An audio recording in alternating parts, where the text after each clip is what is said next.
안녕하세요. 반갑습니다. 다산에듀 대표 전병칠입니다. 2022년 1회 전기기능사 필기 시험을 대비하는 초코파이 특강입니다. 여러분 초코파이 특강 잘 들어서 아시겠지만 바로 직전에 출제된 문제들 중에서 아주 중요한 핵심 문제들을 콕콕 찍어서 이 안에다가 모두 넣었습니다. 전기 이론 62개, 기기 86개, 설비 45문제, 총 193문제의 아주 중요한 문제들 여기 다 넣었으니까요. 여러분 지금부터 꼭 이 강의 끊지 마시고 처음부터 끝까지 계속 들어주시기 바랍니다. 한 번 듣고 잘 이해 안 되면 또 듣고, 아시겠죠? 그리고 지금 강의에서 말씀드리는 이 자료는 저희 다산에듀 홈페이지 오시게 되면은 번개 배송 누르시고 그 다음에 전기기능사 필기 눌러주세요. 그러면 여러분들이 이메일로 편하게 다운로드 받으셔서 여러분 태블릿 PC로도 공부할 수 있고, 그리고 프린트 해가지고 직접 여기다가 칠하면서도 공부할 수 있습니다. 자, 그럼 1번부터 저와 함께 세 과목 그대로 순서대로 가볼게요. 정말 중요한 문제들만 모아놨어요. 여러분 이 중에서는 아주 어려운 문제들도 한두 개 있지만 잘 이해 안 되는 거는 그냥 넘어가시고 전체적으로 이 문제들은 다 알고 계셔야 된다는 거 꼭 기억하시기 바랍니다. 자, 그럼 시작하겠습니다. 1번. 2옴의 저항과 3옴의 저항을 직렬로 접속할 때 합성 컨덕턴스는 몇 모인가? 자, 여기다가 밑줄 치겠습니다. 몇 모인가? 옴이라고 하지 않았죠? 일단 직렬로 연결되어 있다고 했으니까 1번이죠. 자, 2옴의 저항과 3옴의 저항이 직렬로 연결되게 되면 5옴이 되게 되죠. 그런데 문제는 몇 옴이냐 그렇게 물어보지 않았어요. 몇 모냐 이렇게 물어보게 됐죠. 따라서 컨덕턴스 G는 저항분의 1이라는 거 다 아시죠? 그래서 저항이 5고 그 다음에 5분의 1 하니까 0.2 모가 됩니다. 결국 0.2가 답이 되고 이렇게 하게 되면 4번이 답이 되겠네요. 2번 그림과 같은 회로에서 합성 저항은 몇 옴인가 물어봤습니다. 일단 5옴과 10옴짜리가 병렬로 되어 있고 6옴과 8옴짜리가 또 병렬로 되어 있는 것이 한 쌍으로 직렬로 연결되어 있으니까 저는 5, 10 이 두 개의 합성 저항 먼저 구하고 8, 6 두 개의 합성 저항 구한 다음에 두 개를 더하겠습니다. 그러면은 10과 5의 합성 저항은 어떻게 구하게 될까요? 여기 10 더하기 5, 그 다음에 합분의 곱이니까 10 곱하기 5. 자, 그 다음에 8 더하기 6 분의 합분의 곱이니까 8 곱하기 6 하게 되면은 뒤에 소수점으로 이렇게 나올 거예요. 6.76옴 나오겠네요. 자, 그러면 답이 6.76, 3번이 되겠죠. 3번 같은 크기의 저항 4개를 접속하여 얻어지는 경우 중에서 소비 전력이 가장 큰 것은 무엇인가? 일단 우리가 소비 전력이 가장 크게 되려면요, 그냥 이렇게만 기억하죠. 모두 다 병렬이어야 한다. 모두 다 병렬이어야 한다는 얘기는 뭘까요? 이렇게 회로가 있다면은 이 회로에서 각각의 부하들이 이렇게 병렬로 결선되어 있어야 가장 소비 전력이 크다라고 하는 것을 알 수 있는 겁니다.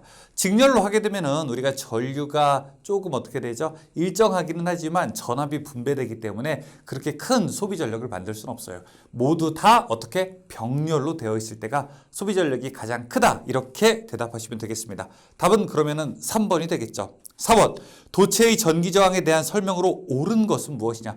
도체의 전기 저항은 어떻게 됩니까? 식 R은 우리가 이렇게 되죠. 로 A분의 L 놓을 수 있습니다. 자, 도체의 전기 저항 제가 말로 한번 표현해 볼게요. 저항이라고 하는 것은 도체의 길이가 길수록 커지고요, 면적이 클수록 오히려 작아지게 되겠죠. 그러면은 도체의 저항은 길이에는 비례하고 면적에는 반비례한다. 자, 다시 한번 따라해 볼까요? 길이에는 비례하고, 따라하세요. 영상으로 본다고 그냥 넘어가지 말고. 왜냐하면 여러분 이게 눈으로 보는 거랑요, 실제로 한번 이렇게 따라서 하는 거랑은 완전히 달라요. 우리 세포가 기억하는 거예요. 세포가. 한번 해보죠. 길이에는 비례하고, 그렇죠, 면적에는 반비례한다. 길이에는 비례하고 면적에는 반비례한다. 그러면 딱 답이 나오잖아요. 3번. 5번 전류에 의해 만들어지는 자기장의 자력선 방향을 간단하게 알아보는 법칙이 무엇인가 물어보고 있습니다. 자, 이렇게 전류가 흐르게 되는데 이 전류에 의해서 만들어지는 자기장의 방향이 어느 쪽으로 만들어질지 짜잔! 우리가 오른손 사용하면은 알 수 있죠. 이렇게 사용하는 거고 이게 바로 앙페르의 오른손 법칙, 오른나사 법칙 이렇게 대답할 수 있습니다. 답은 1번이 되겠네요. 6번. 다음 설명 중에서 틀린 것은 무엇인가? 하나씩 읽어보게 되면 조금 이상한 말을 찾을 수가 있어요. 1, 2, 3, 4 읽다 보니까 4번에서 딱 이상하다는 느낌을 찾을 수 있습니다. 쿨롱의 법칙이라고 되어 있고 두 자극 사이에 작용하는 자력의 크기는 양 자극의 세기의 곱에 비례하며 자극 간 거리의 제곱에 비례한다. 제곱에 반비례하게 되죠. 제곱에 반비례하게 된다. 답은 4번이죠. 7번 24V의 전원전압에 의하여 6A의 전류가 흐르는 전기회로의 컨덕턴스는 얼만큼이 되는가 물어보고 있습니다. 자, 일단 이 회로가 컨덕턴스는 얼만큼이 되느냐 이렇게 물어보고 있는데 주어진 것이 V 주어졌고요. I 주어졌죠. 그러면은 R은 오메 법칙에 따라서 어떻게 되냐? R은 I분의 V, I분의 V가 됩니다. I 값이 얼마냐면 여기서 6A라고 했고요. V 값이 24V라고 했어요. 그러면은 이거 4ohm이 되겠네요. 컨덕턴스 구하게 되면은 저항을 거꾸로 하게 되면 되죠. 4분의 1 하게 되니까 답은 0.25, 1번이 되겠습니다. 8번 5Wh는 몇 줄인가 이렇게 물어보고 있습니다. 1Wh가 일단 여러분 몇 줄이죠? 맞아요. 3600줄이죠. 따라서 그러면은 5Wh라고 하는 것은 3600에다가 5배를 하게 되면 되겠네요. 여기 그러면은 18000줄이 됩니다. 18000줄. 답 2번이죠. 9번 알칼리 축전지 양극에 쓰이는 재료는 산화 니켈 넘어갑니다. 10번 다음 온도계의 동작 원리 중 재백 효과를 이용한 온도계를 무엇이라고 하게 되는가? 재백 효과는 두 금속을 이렇게 겹치게 놓고 그 다음에 주변에 온도 변화를 주었더니 전류가 흘렀다. 이게 바로 재백 효과죠. 그러면 이걸 우리가 이용해서 할 수 있는 것은 바로 온도계죠. 온도계 중에서도 열전 온도계를 말합니다. 답은 3번이죠.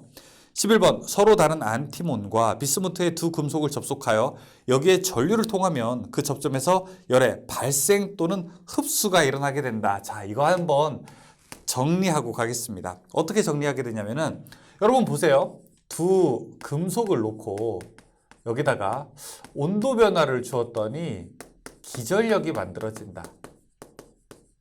자, 다음에 두 금속을 놓고 여기다가 기전력 전기를 주었더니 그 다음에 온도 변화가 만들어진다. 이 두 개가 완전히 다르게 되는 효과죠.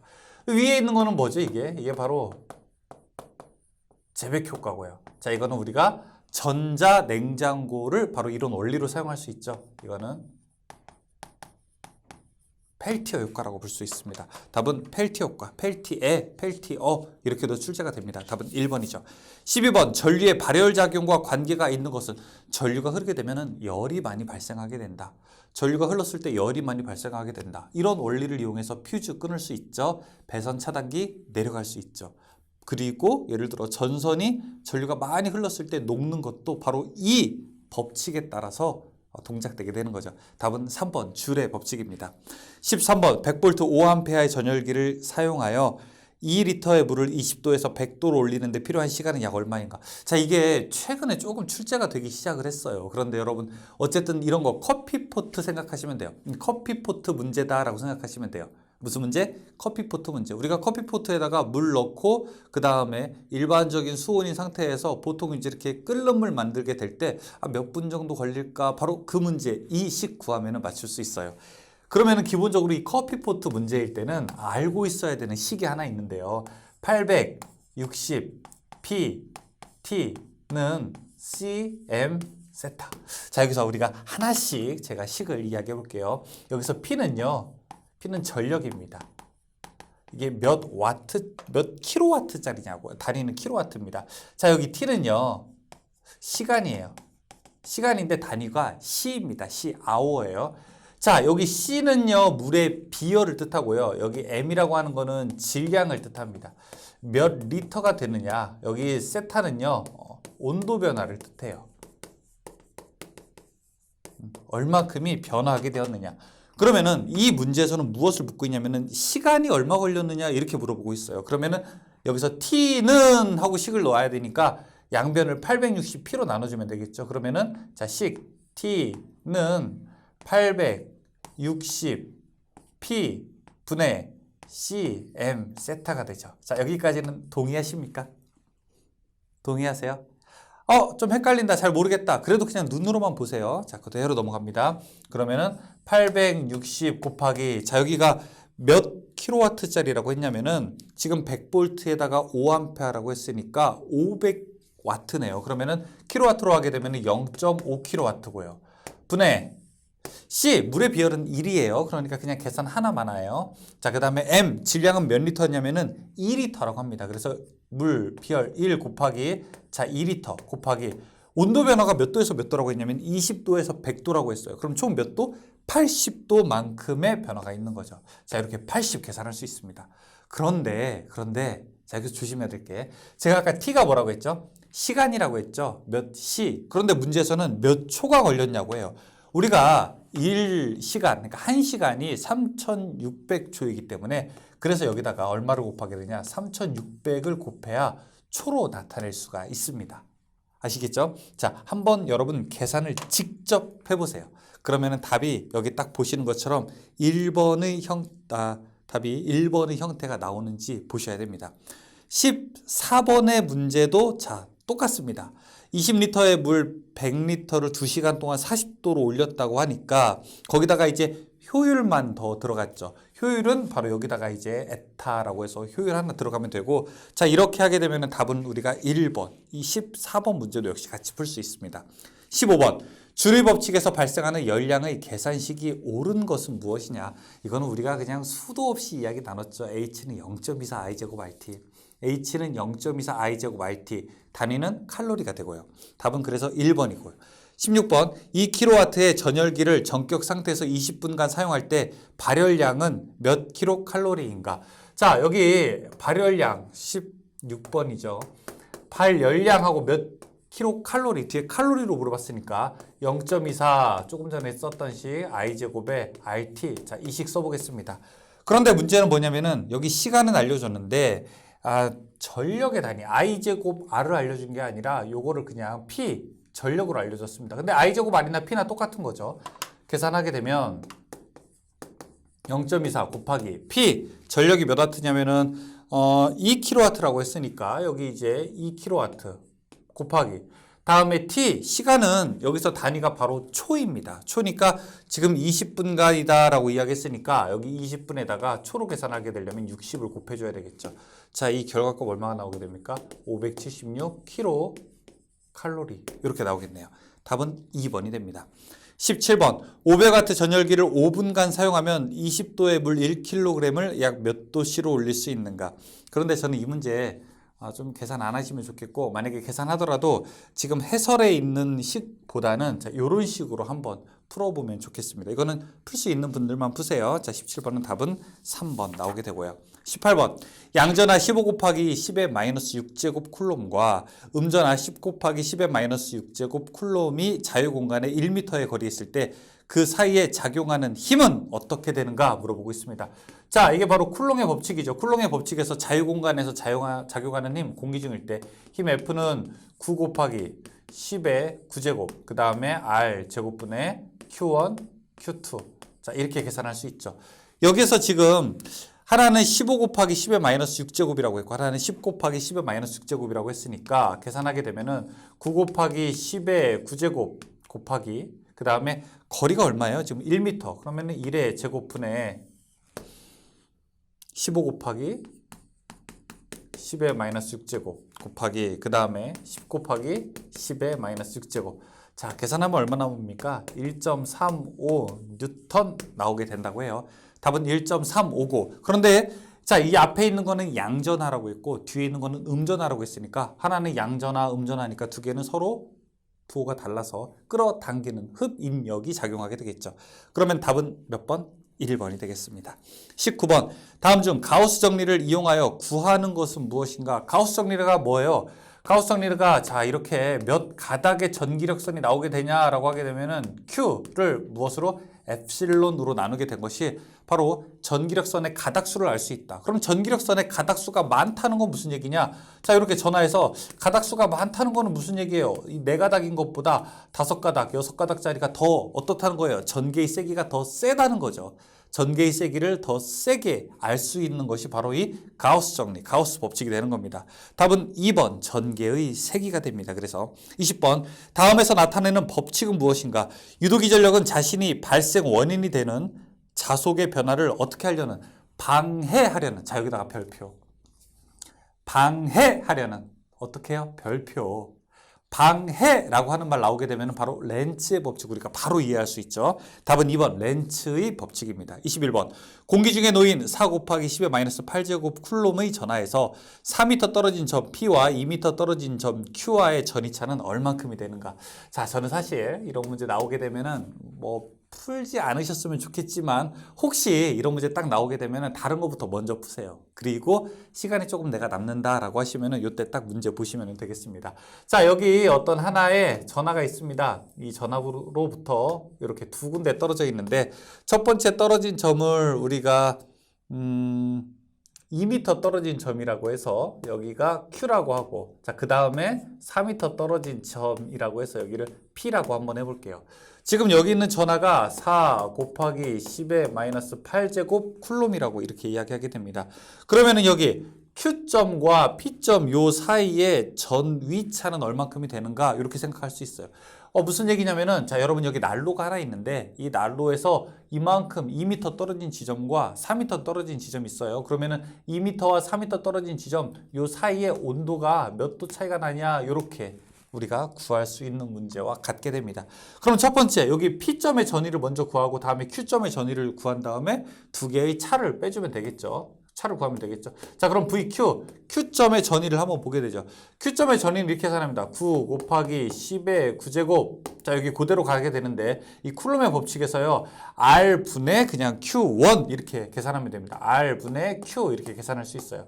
그러면 거리가 얼마입니까? 2죠. 그러면은 여기가 9 곱하기 10의 9제곱 그 다음에 2분의 Q 4 곱하기 10의 마이너스 8제곱. 자, 여기 P 지점은요. VP 지점은 9 곱하기 10의 9제곱 그 다음에 자, 여기는 이제 4m 분의 4 곱하기 10의 마이너스 8제곱. 누가 보더라도 여기가 2배가 더 세다는 걸 알 수 있죠. 2m와 4m니까. 각각 계산을 하게 되면은 VQ에서의 전위는 여기가 180V가 나오게 되고요. 여기는 90V가 나오게 됩니다. 180V와 90V 어떻게 돼요? 여기가 180V가 되고 자, 이쪽이 90V가 된다는 거예요. 그럼 두 개의 차이는 얼만큼이 됩니까? 맞아요. 두 개 그냥 빼면 되죠. 90V가 됩니다. 답은 2번이에요. 자, 근데 이 문제가 꼭 나와요. 이 문제가 되게 많이 출제가 돼요. 이 앞에는 조금 숫자가 바뀔 수도 있고요. 그래서 여기도 1m, 2m 이렇게 출제가 될 때가 있고요. 2m, 4m 이렇게 출제가 될 때가 있어요. 여러분 요거 꼭 기억하셔야 됩니다. 그런데 진작에 풀지 말고 시험 끝나기 좀 전에 마지막에 좀 풀었으면 좋겠어요. 왜냐하면 시간이 의외로 걸릴 수가 있어서 그래요. 자, 22번. 비유전율이 2.5일 때 유전체의 유전율은 어떻게 되는가? 우리가 유전율이라고 하는 것은 진공의 유전율에다가 비유전율을 곱하게 되는 거죠. 지금 비유전율이 2.5라고 했으니까 이거는 공기의 유전율보다 2.5배 더 크다는 얘기고요. 공기 유전율이 얼마죠? 8.855 곱하기 10의 마이너스 12제곱이죠. 자, 여기다가 비유전율이 2.5라고 했으니까 두 개를 그냥 곱하면 되겠죠. 답은 1번과 같이 나올 수 있습니다. 23번 10의 마이너스 2제곱 페럿의 콘덴서에 100V의 전압을 가할 때 충전되는 전하는 몇 쿨롬인가 물어보고 있습니다. 자, 저기서 나오는 지금 값이 10의 마이너스 2제곱 페럿 이거 무슨 값이죠? C 값이죠. 그렇죠? 정전 용량. 그 다음에 100V V 값이죠. 지금 여기서 충전되는 전압 물어봤으니까 Q는 CV가 되고요. C 값이 10의 마이너스 2제곱 V가 100V 이렇게 계산하게 되면 답은 1 나오겠네요. 2번이 답이죠. 24번 두 콘덴서 C1, C2를 직렬 접속하고 양단에 V볼트의 전압을 가할 때 C1에 걸리는 전압은 어떻게 되겠는가 이렇게 물어보고 있습니다. 자, 24번은 이런 얘기죠. 여기에 C1, 여기에 C2가 있다고 해볼게요. 자, 이렇게 두 개의 콘덴서가 직렬로 연결되어 있습니다. 자, 이때 양쪽에 가하는 전압이 V볼트이고요. 그러면은 V볼트를 가했을 때 C1, 여기 양단에 걸리는 전압은 얼만큼이 되겠는가? 자, 이걸 V1이라고 하게 되면 이 V1이 얼마인가 물어보고 있는 겁니다. 여기다가 쓸게요. V1이라고 하는 것은요, 두 개를 합한 것분에, 그러니까 C1 플러스 C2 합한 것분에 자기 게 아니라 남의 게 클수록 본인한테 더 많이 걸리거든요. 그래서 C2 그 다음에 곱하기 전체 전압 V 하면은 계산할 수 있습니다. 이거 유도하는 공식 그 과정은 여기 해설 보면은 알 수 있겠지만 저는 이렇게 해설까지 거치면서 이 문제 풀지는 않기를 바랍니다. 그냥 합한 것분에 남의 걸로 계산해서 여러분 이 식을 쭉 유도하게 되면 답 2번으로 구할 수 있습니다. 25번 A, B 사이 콘덴서의 합성 정전 용량은 어떻게 되는가 물어보고 있습니다. 앞에 계산해 보게 되면요, 앞에 EC라고 있고 뒤에 CCC 세 개가 있으니까 합치게 되면 3C죠. 그러면은 이거 그림 정리하게 되면은 이렇게 구할 수 있어요. 앞에 EC가 있고 그 다음에 3C가 있는 거니까 합성 정전 용량은 두 개가 직렬로 되어 있으니까 합분의 EC 플러스 3C 분의 곱 EC 곱하기 3C. 자, 그러면 이거 5C 분의 3이 6C의 제곱이 되죠. 이거 어떻게 약분될 수 있나요? 이렇게 C 약분되고 이렇게 하나 약분되게 되니까 5분의 6C가 되죠. 1.2C가 되겠네요. 그렇죠? 그러면 답은 2번이 되겠습니다. 2번. 네. 자, 26번. 0.02 마이크로페럿 콘덴서에 12 마이크로페럿의 전하를 공급하면 몇 볼트의 전이차를 나타내게 되겠는가 물어보고 있습니다. 아까 Q는 CV랑 또 똑같게 되는데 Q는 CV 값인데 여기는 지금 V 값을 알고 싶은 거예요. V는 그러면 C분의 Q가 되겠네요. C가 얼마라고 했냐면 여기서 콘덴서의 정전 용량이 0.02 마이크로페럿이라고 하는 거는 10의 마이너스 6제곱을 얘기하죠. 자, 다음에 Q 값은요, 12 마이크로페럿. 12 곱하기 10의 마이너스 6제곱. 여기 뒤에 있는 거, 요거는 그냥 이렇게 서로 그냥 없애버리죠. 그럼 0.02분의 12 계산하게 되면은 한 600 정도 나올걸요. 답은 1번이죠. 27번. 규격이 같은 축전지 두 개를 병렬로 연결했다. 다음 설명 중에서 옳은 것은? 건전지 두 개를 여러분 병렬로 연결하게 되면 어떻게 될까요? 전압은 똑같고요. 용량은 대신 2배가 되죠. 수명은 2배로 더 늘어나는 거예요. 전압은 같고 전압은 불변이고 용량은 2배가 된다. 4번의 설명이 맞는 말이겠죠. 28번. 전기와 자기 요소를 서로 대칭되게 나타내지 않은 것은 무엇인가? 자, 전개, 자개, 전류, 자속, 전류 밀도, 자속 밀도 다 맞게 되는데 1번의 유전율과 투자율이 맞다? 그렇지 않아요. 자개에서 투자율은요, 전기에서는 도전율과 같게 됩니다. 투자율이 클수록 자개가 더 잘 흘러가게 되는데 역시 전기에서는 도전율이 클수록 전류가 더 잘 흐르게 되는 거거든요. 29번. 다음 물질 중에서 강자성체만으로 짝지어진 것은 무엇인가? 저랑 공부하신 분은 있잖아요. 이 문제 틀리시면 제가 굉장히 서운합니다. 제가 정말 너무 서운할 것 같아요. 우리가 강자성체 계속 이야기했잖아요. 딱딱딱딱 뭐죠? 네 글자. 자, 따라해보죠. 뭐라고요? 니코 철망. 그쵸? 니코가 철망에 걸렸다. 니코가 철망에 걸렸다. 니켈, 코발트, 철, 망간이 바로 강자성체죠. 이 문제 딱 보자마자 우리는 답 구할 수 있어요. 니코, 철, 망. 답은 4번. 철, 니켈, 코발트가 바로 강자성체라고 알 수 있죠. 30번. 자기장의 세기에 대한 설명이 잘못된 것은 무엇인가 물어보고 있습니다. 자, 이 문제도 아주 고전적인 문제이지만 또 자주 출제가 됩니다. 이 자속 밀도라고 하는 거는요, 이렇게 투자율에다가 자기의 세기를 곱하게 된 겁니다. 지금 그런데 여기 2번에서는 자속 밀도에 투자율을 곱한 것과 같다라고 물어봤습니다. 자기장의 세기 H라고 하는 것은 식으로 나타내게 되면은 여기 밑으로 가게 되면은 뮤 그리고 B. 자속 밀도를 뭐예요? 투자율로 나눈 것과 같게 되는 겁니다. 자속 밀도를 투자율로 나눈 것과. 그러니까 2번은 잘못된 설명이죠. 31번. 다음 중 자기력선에 대한 설명으로 옳지 않은 것은 무엇인가? 자기력선이라고 하는 것은 자, 이렇게 가는 거죠. 자기력선은 플러스에서 마이너스로 간다. 자기력선의 밀도가 높다고 하는 것은 자기장의 세기가 세다는 것을 의미하게 된다. 자기력선은 서로 밀어내는 반발력의 힘이 작용하게 된다. 자기력선은 어떻게 한다? 수직으로 통과하게 된다. 이런 얘기를 하게 되는데, 자, 1번 자기력선이죠. 제가 지금 요거는 플러스 마이너스 전기력선이고 여기 N, S로 놓게 되면은, 자, 1번 자석의 N극에서 시작해서 S극으로 가게 된다. 맞죠? 2번 자기장의 방향은 그 점을 통과하는 자기력선의 방향으로 표시한다. 맞죠? 3번에 자기력선은 상호 간에 교차한다. 교차합니까? 절대 교차하지 않습니다. 자기력선은요. 절대 교차하지 않아요. 3번이 틀린 말이에요. 4번에 자기장의 크기는 그 점에서의 자기력선의 밀도를 나타낸다. 자기력선의 밀도가 높다는 것은 자기장의 세기가 더 세다는 것과 똑같게 되는 것이죠. 그러니까 답은 3번이 잘못된 설명이라고 할 수 있네요. 32번 비호-사발의 법칙은 어느 관계를 나타내게 되는가? 전류와 자기장의 세기죠. 전류가 흘렀을 때 그 자기장의 세기가 얼마나 영향을 미치게 되는가? 바로 비호-사발의 법칙이죠. 33번 무한장 직선 도체의 전류를 통했을 때 20cm 떨어진 점의 자기의 세기가 10A ton per m였다면 전류의 크기는 얼마가 되는가 물어보고 있습니다. 무한장 직선 도체라고 하는 게 이렇게 쭉 길이가 제한이 없고, 자 여기 I의 전류가 흘렀을 때 여기서부터 일정한 떨어진 점을 R이라고 했을 때, 자 여기에서의 H는 얼마인가? 이게 바로 무한장 직선 도체에서 구하는 자기장의 세기입니다. 식은 이렇게 돼요. H는 어떻게 됩니까? 2πr 분의 I 이렇게 되죠. 근데 문제에서는 지금 I 값, 이 몇 암페어였냐? 이렇게 물어보고 있어요. 그럼 I는 어떻게 구합니까? 양쪽에다가 2πr을 곱해주면 되니까 2πrh가 되겠네요. 그럼 여기서 이제 나와 있는 거 하나씩 구할게요. 2 곱하기 파이는 3.14. 자, 거리가 얼마라고 했습니까?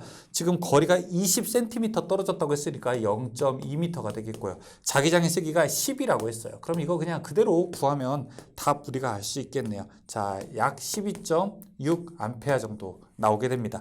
답은 2번이 되겠죠. 34번 공기 중에서 반지름 10cm인 원형 도체에 1A의 전류가 흐르면 원의 중심에서 자기장의 크기는 몇 A ton per m인가? 자 여기 34번 이 원형 도체라고 하는 것은 자 이런 거 얘기하는 거예요. 이렇게 이 원형 도체. 자 이때 H는 자기장의 세기는 어떻게 구합니까? 2R 분의 NI. 여기서는 이제 권수 N 몇 번 감았느냐가 중요하겠죠. 2 곱하기 R 값은 0.1m고요. 그 다음에 N 권수는 여기에서 권수는 안 나왔네요. 그냥 안 나오게 되면 여러분 한 바퀴로 계산하면 됩니다. 1로요. 1로 계산하고 전류가 1A니까 2 곱하기 0.1분의 1 하게 되면은 2 곱하기 0.2분의 1 그럼 5 나오겠네요. 답은 1번이 되겠어요. 35번 자기 저항은 자기 회로의 길이에 땡땡하고 자로의 단면적과 투자율의 곱에 땡땡한다 라고 되어 있습니다. 자기 저항은 자기 회로의 길이에는 비례하게 되고요. 그 다음에 투자율과 단면적의 곱에 반비례하게 됩니다. 자기 저항이라고 하는 것식은 이렇게 됩니다. RM은 자기 저항은 투자율과 면적에는 곱에는 반비례하고 그 다음에 길이에는 비례하게 된다. 놓을 수 있죠. 답은 1번이죠. 36번 반지름 R 권수 N인 원형 코일의 전류 I가 흐를 때 그 중심의 자기장의 세기식은 바로 이거 이 R분의 NI. 답은 1번이죠. 37번 무한히 긴 평행 두 직선이 있다. 이들 도선의 같은 방향으로 일정한 전류가 흐를 때 상호간에 작용하는 힘은 어떻게 되는가? 상호간에 작용하는 힘. 자 이렇게 평행 도선 하나 그 다음에 두 개가 있다. 이 둘 사이에 작용하는 힘 하나를 I1이라고 하고 하나를 I2라고 하고 이 둘 사이의 거리를 R이라고 하게 되면은 힘 F는 어떻게 됩니까? R 분의 2 I1 I2 곱하기 10의 마이너스 7 제곱 뉴턴이 되겠죠.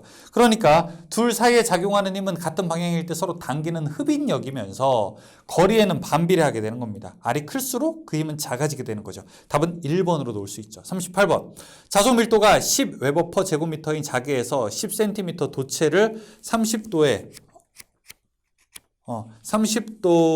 각도로 30m/s로 움직일 때 도체에 유기되는 기절력은 어떻게 되는가? 자, 도체에 유기되는 기절력 물어보고 있습니다. 38번. 자속 밀도가 10이라고 했고요. 작에서 10cm 도체 30도의 각도로 놓고 30m/s로 움직일 때 도체에 유기되는 기절. 이거 발전기 식에서 구할 수 있는 거와 똑같습니다. B, L, V 그 다음에 사인, 세타예요. B는 자속 밀도라고 하는 거고요. L은 도체의 길이, V라고 하는 거는 속도, 사인 세타는 도체와 자기장이 이루는 각도를 이야기하죠. B, 자속 밀도가 10이라고 했고요. 그 다음에 도체의 길이가 10cm니까 0.1, 그 다음에 속도가 30이라고 했고 각도 사인 30도 이렇게 구할 수 있겠네요. 계산 여러분 직접 한번 해보세요. 시험장에 공학용 계산기 가져갈 수 있는 거 아시죠? 그렇죠? 여러분 공학용 계산기 가져가셔야 돼요. 가져가셔야 됩니다. 우리가 자격증 공부할 때 이렇게 조금 이제 긴박했을 때 오해하시는 것 중에 하나가 나는 60점이면 합격이니까 한 65점 정도 맞고 오지 뭐 67점 정도 맞고 오지 뭐 이렇게 생각하시는 분들이 계시는데 아이 그렇게 어떻게 되나요 세상 일이 그쵸 시험 보는 날 본인의 컨디션도 또 어떻게 될지 모르고 그 다음에 시험 보는 날 나한테 시험 문제가 어떻게 출제될지도 모르잖아요 그러니까 시험 보기 전까지는 최선을 다해야 되죠 뭐 60점을 합격해도 사실 합격이고 90점 맞아도 합격이지만 60점 맞은 분이 90점 맞은 분한테 야, 너 뭐하러 이렇게 많이 공부했어? 뭐하러 에너지를 낭비했어? 그렇게 말할 수 있을까요? 천만에요. 공부라고 하는 거는 많이 할수록 더 좋습니다. 특히 자격증 시험일 때는 여기 전기 기능사가 여러분의 종착역이 아니라 지나가는 뭐죠? 그냥 간이역이기 때문에 여러분께서 꼭 공부할 때는 마지막까지 좀 최선을 다했으면 좋겠어요. 저는 그렇게 생각합니다. 그래서 지금부터 이제 시험이 얼마 남지 않으셨다면 적당히 하자라기보다는 한번 끝까지 한번 해보자. 최선을 한번 다해보자라고 하는 마음가짐이 더 효과적인 전략이 될 수 있고 더 완벽한 결론에 도달할 수 있을 거라고 저는 생각을 합니다. 그래서 뭐 교재가 있다면 교재 문제도 최대한 많이 풀어보고 제가 이런 초코파이 특강도 많이 풀어보고 또 다산의 뒤에 있는 모의고사 있어요. 랜덤으로 막 출제되니까 그것도 한번 풀어보고 그래서 시험 전에 내 실력을 최대한 이렇게 올려봐야 되는 거죠. 근데 아는 문제 가지고 여러분이 모의고사 치러가지고 나오는 점수를 내 점수라고 믿으면 절대 안 돼요. 아는 문제 풀어보게 되면은 내가 이미 알고 있기 때문에 문제는 상당히 높은 점수를 취득할 확률이 높겠죠. 그래서 처음 보는 문제를 딱 접했을 때 내가 과연 안정권의 문제 한 36개 합격이니까 한 44개 정도, 45개 정도로 과연 맞출 수 있을까? 딱 처음 완전히 문제가 주어졌을 때 여러분 그런 생각으로 공부를 좀 하셨으면 좋겠습니다. 그래서 역시 여기 앞에서도 문제 많이 풀고 있는데 사실 이 문제들은 지금 조금 힘들 수도 있어요. 왜냐하면 전기 이론에서 제가 중요한 문제가 가져왔다라고 했지만 여기 계산하는 문제도 꽤 많기 때문에 하지만 많이 할수록 좋은 겁니다. 많이 할수록 제가 여러분께 확실하게 대답 드릴 수 있는 거는 어쨌든 시험 직전에는 최대한 많이 풀어보셔라.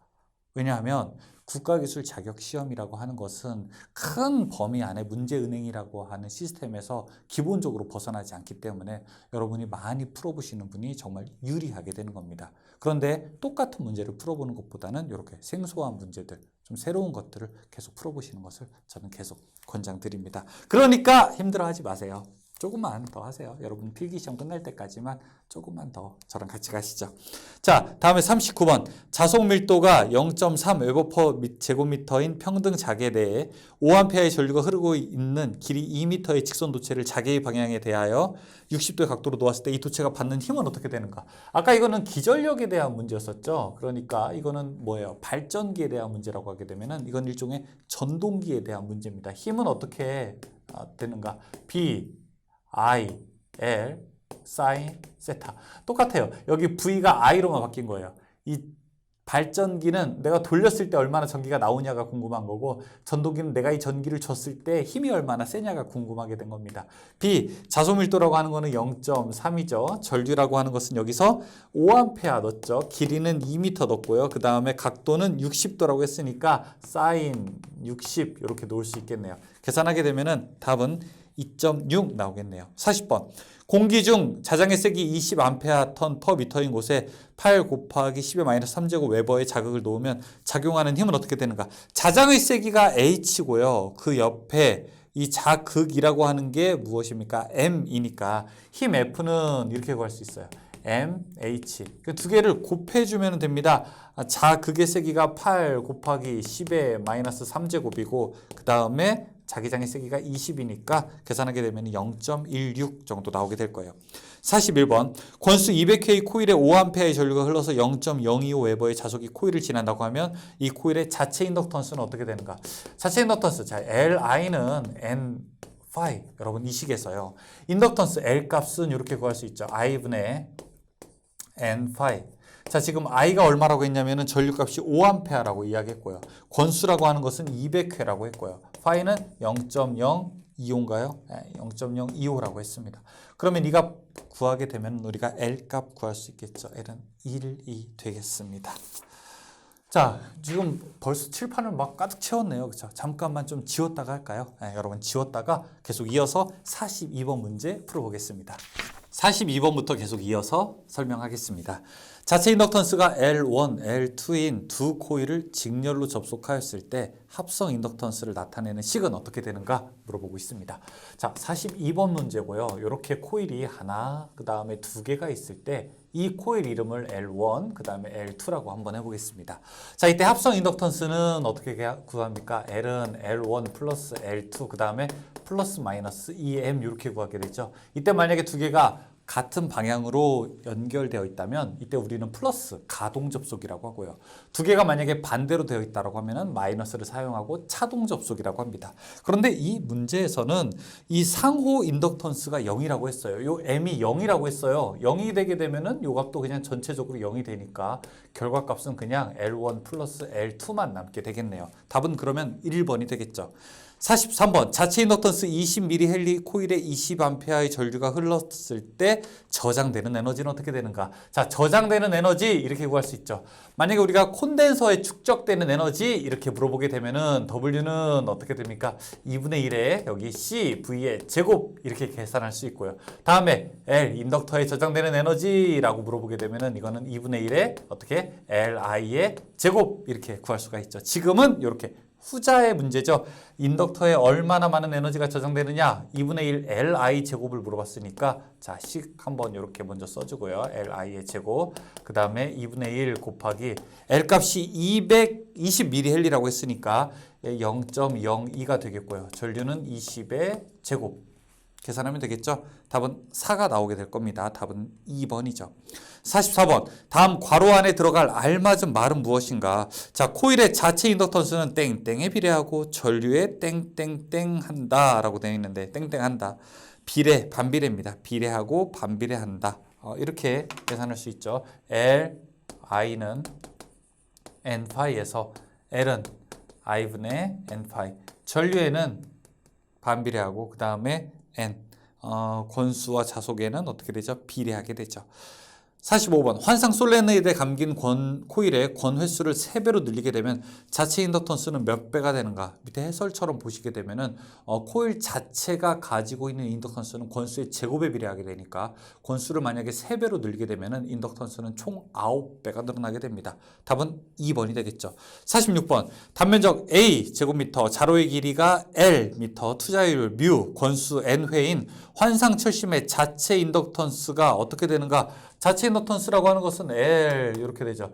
자, 길이에는 인덕턴스는 반비례하기 때문에 이렇게 L 분의 뮤 그 다음에 여기는 면적이 A라고 되어 있죠. A의 N의 제곱 이렇게 되어 있고요. 자, 어떤 문제에서는요 이렇게 나올 수 있어요. 여러분 면적이라고 하는 것을 우리가 약호로 A로도 나타내지만 S로도 나타내는 경우가 있습니다. 그래서 이런 식이 L 분의 자, 뮤 S N의 제곱 이렇게도 나올 수 있어요. 그래서 이거는 시험 문제도 다르게 나올 수 있고 자, 책마다 다르게 표기될 수도 있어요. 딱 정확하게 규정된 건 아니에요. 그래서 자, 이렇게 나와도 맞는 말이고 이렇게 나와도 맞는 말입니다. 오해 없길 바랍니다. 47번 두 코일이 직렬로 접속되었을 때 두 코일이 서로 영향을 주지 않는다면 합성 인덕턴스는 어떻게 되는가? 아까 나왔던 42번 문제 있잖아요. 서로 영향을 주지 않는다는 그 말 자체가 이 상호 인덕턴스가 0이란 얘기입니다. 상호 인덕턴스가 0이면은 L1 플러스 L2가 되겠죠. 답은 1번이 되는 겁니다. 48번 자체 인덕턴스 L1, L2, 상호 인덕턴스 M인 두 코일이 서로 영향을 주지 않는다면 상호 인덕턴스는 얼마인가? 지금 계속 똑같은 내용인데 조금씩 다르게 표현하고 있죠. 자, 이런 게 바로 CBT 시험의 가장 큰 묘미라고 할 수 있습니다. 상호 인덕턴스 문제가 나와야 되는데 여기 본 저랑 옆에 온 친구랑 그 옆에 온 친구가 이렇게 서로 문제가 조금씩 다르게 출제가 되는 거예요. 이거는 그냥 외워서 풀 수 있는 것이 아니죠. 저 식에 대해서 완벽하게 우리가 이해했을 때 변형된 문제의 대응력이 가능하게 되는데요. 여기서도 나온 얘기가 서로 영향을 주지 않는다면 상호 인덕턴스는 얼마다? 0이다 볼 수 있죠. 그럼 답은 여기서 딱 구할 수 있죠. 1번으로 놓을 수 있죠. 49번 자체 인덕턴스 200mH 코일에서 0.1초 동안에 30A의 전류가 변화했다면 코일에 유도되는 기전력은 어떻게 되는가 물어보고 있습니다. 자, 이 문제는 우리가 사실은 발전이 얼마나 되느냐 이렇게 물어봐도 괜찮은 문제예요. 자, 얼마나 많은 전기가 만들어지느냐 V죠. V는 코일의 인덕턴스 L 한 다음에 시간분의 전류로 놓을 수 있습니다. 자, 그러면 여기서 L 값 얼마입니까? 200mHz였으니까 0.2 헨리 곱하기 시간은 0.1초 동안에 30A 변화했으니까 0.1분의 30 계산할 수 있습니다. 그럼 300에다가 곱하게 되면 60 나오겠네요. 답은 2번이 되겠습니다. 3번이 되겠습니다. 50번 플레밍의 왼손 법칙에서 엄지손가락이 뜻하는 것은 이렇게 도체의 방향, 왼손이 뭐예요? 우발, 좌전, 전동기죠. 도체의 방향, 전류의 방향, 그 다음에 자기자기 방향 이렇게 되죠. 그러면 엄지가 바로 도체의 방향, 힘의 방향이 되겠죠. 답은 2번입니다. 51번 어떤 정연파 전압의 시료값이 100V이면 평균값은 어떻게 되는가? 시료값과 평균값의 관계는 얼마입니까? 1.11이죠. 자, 이거 한번 정리해보죠. 자, 여기 최대가 있습니다. 그 다음에 실효가 있고요. 그 다음에 여기에 평균이 있습니다. 그러면은 평균에서 최대 가거나 시료에서 최대. 자, 시료에서 최대 가려면 어떻게 됩니까? 곱하기 루트 2를 해주는 거고요. 최대에서 평균 가려면 곱하기 0.637을 해주게 되죠. 최대에서 시료 가려면 곱하기 0.707을 해주게 되고요. 자, 평균에서 시료 가려면 곱하기 1.12를 해주게 됩니다. 그러면 지금 문제는 시료값이 100V라고 했으니까 100V일 때 평균값은 얼마냐? 그럼 나누기 1.11 하면 되겠죠. 한 90V 정도 나오게 될 거예요. 답은 1번이죠. 52번 최대값이 200인 사인파 교류의 평균값은 얼마가 되는가? 최대값이 200인 것의 평균값은 얼마냐? 곱하기 0.637 하면 되겠죠. 그렇죠? 그러면은 127.4 답 3번으로 나오게 될 겁니다. 53번 주파수 100Hz의 주기는 어떻게 되는가? 주파수라고 하는 거는요. 주기분의 1이죠. 주기라고 하는 거는요. 주파수분의 1이죠. 지금 문제는 주파수가 100일 때 주기가 얼마냐 물어봤으니까 자 100분의 1 계산하면 0.01초가 되는 거죠. 그러니까 주파수가 100이다라고 하는 게 1초에 이렇게 파형이 100개 만들어지는 거죠. 1초에 만두를 100개 만드는 거예요. 그럼 주기 하나 만드는데 걸리는 시간은 0.01초가 되는 거죠. 답은 1번이 되는 겁니다. 54번 교류에서 무효전력은 무엇인가? 우리가 교류에서 전력이라고 하는 게 정리해보게 되면 이렇게 여러 개가 있어요. 첫 번째 P상전력은 그냥 VI, 다음에 유효전력은 VI 코사인 세타, 다음에 무효전력이라고 하는 것은 VI, 그 다음에 사인 세타 구할 수 있어요. 단위가 각각 어떻게 됩니까? 이 P상전력이라고 하는 것은 VA, 볼트 암페어, 그 다음에 유효 전력이라고 하는 것은 와트, 다음에 무효 전력이라고 하는 것은 바르 계산할 수 있죠. 지금 문제에서 무효 전력은 식이 어떻게 되냐 물어보고 있습니다. 무효 전력은 VI 사인 세타가 되겠죠. 답은 3번. 자, 55번 R5민 저항 3개가 델타 결선으로 되어 있는 것을 Y 결선으로 환산하면 한 상의 저항은 어떻게 되는가? 일단 우리가 Y에서 델타 결선하게 될 때 어떤 모습으로 해야 등가 변환이 될 수 있습니까? 여기서 3배를 해야 됩니다. Y에서 델타로 갈 때는 우리가 3배 더 증가시키게 되는데 지금 문제에서는 델타에서 Y로 갈 때 어떻게 해야 되느냐 물어보고 있는 거예요. 여기서 여기로 갈 때 3배로면은 이 반대로 갈 때는 3분의 1배를 하는 것이 맞겠죠. 답은 1번이죠. 56번 평형 3상 교류 회로의 Y 회로로부터 델타 회로로 등가 변환하기 위해서는 어떻게 해야 되는가? 몇 배? 3배를 해준다. 답은 1번. 57번 선간 전압이 210V, 선전류 10A의 YY 회로가 있다. 상전압과 상전류는 각각 얼마큼이 되는가 물어보고 있습니다. 자, 이렇게 Y 결선의 회로가 있습니다. 이 Y 결선의 회로에서 딱 잘라서 선간 전압이 210V, 여기가 210V고요. 그 다음에 선전류가 10A라고 합니다. 그러면은 상전압과 상전류는 얼마큼이 되는가? 상전압이라고 하는 건 여기 중성선과 한 선 사이의 전압이니까 자, 요 전압을 우리가 상전압이라고 하게 되죠. VP라고 하는 거고. 자, 이 VP라고 하는 것은 어떻게 돼요? 선간 전압 VL을 얼마로 나눈 거예요? 루트 3으로 나눈 것과 같죠. 그래서 210을 얼마? 루트 3으로 나누게 되면은 여기 상전압 구할 수 있어요. 121V 정도가 된다고 해요. 자, 그러면 여기 흐르는 전류, 상전류는 얼마큼이 될까요? 상전류는 선전류와 같죠. 그대로 오잖아요. 그렇죠? 그러니까 IP는 어떻게 됩니까? 선전류 IL과 같게 되어서 결국에는 전류는 10A가 되겠네요. 121V에 10A. 답은 2번이 되겠습니다. 58번 평형 3상 교류 회로에서 델타 결선할 때 선전류와 상전류의 관계가 옳은 것은 어떻게 되는가? 자, 58번은 이렇게 됩니다. 여기 델타 결선에서 선전류와 상전류의 관계. 자, 여기 선에 흐르는 전류와 상에 흐르는 전류 루트 3배 차이가 나죠. 상 전류에 루트 3배를 해야 선 전류가 되게 됩니다. 답은 몇 번이 됩니까? 답은 3번이 되겠죠. 3번. 59번.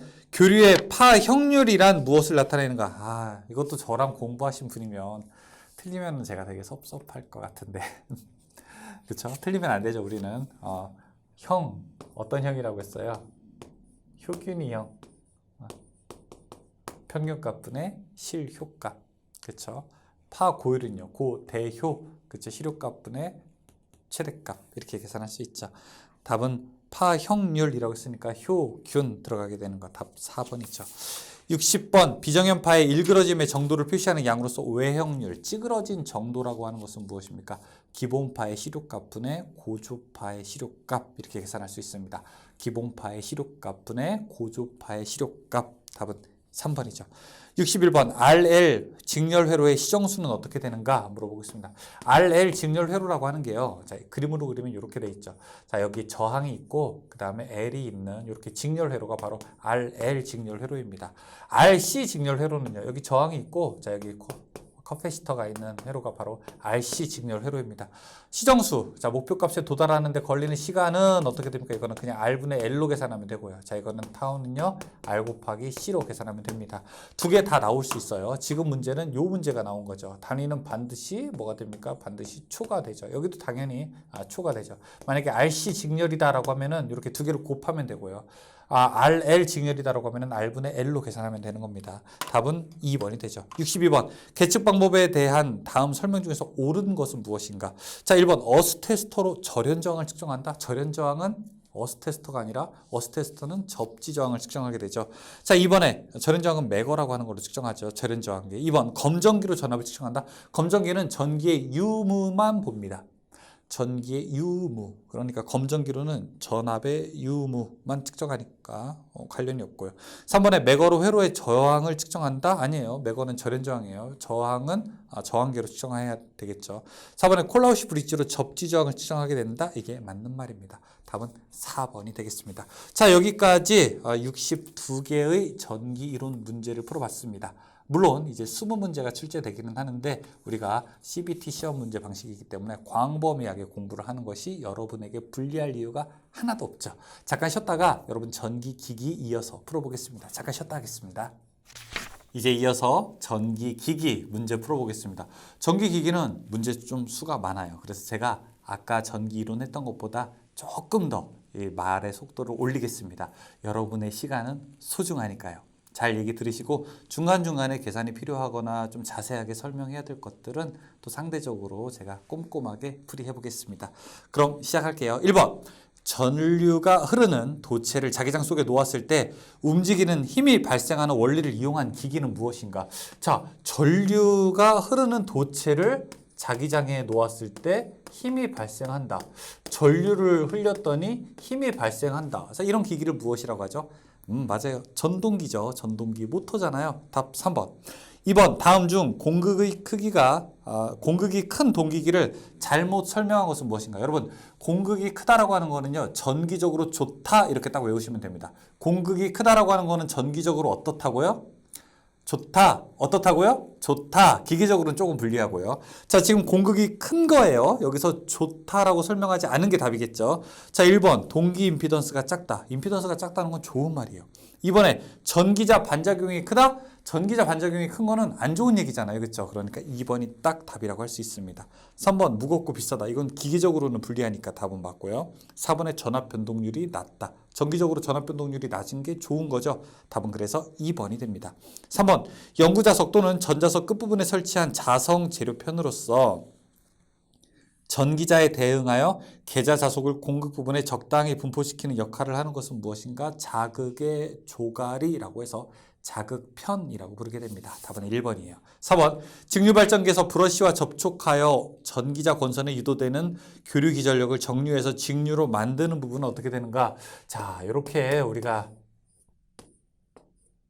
직류기를 그림 그리게 되면은 자, 여기에 이제 이게 계자이고요.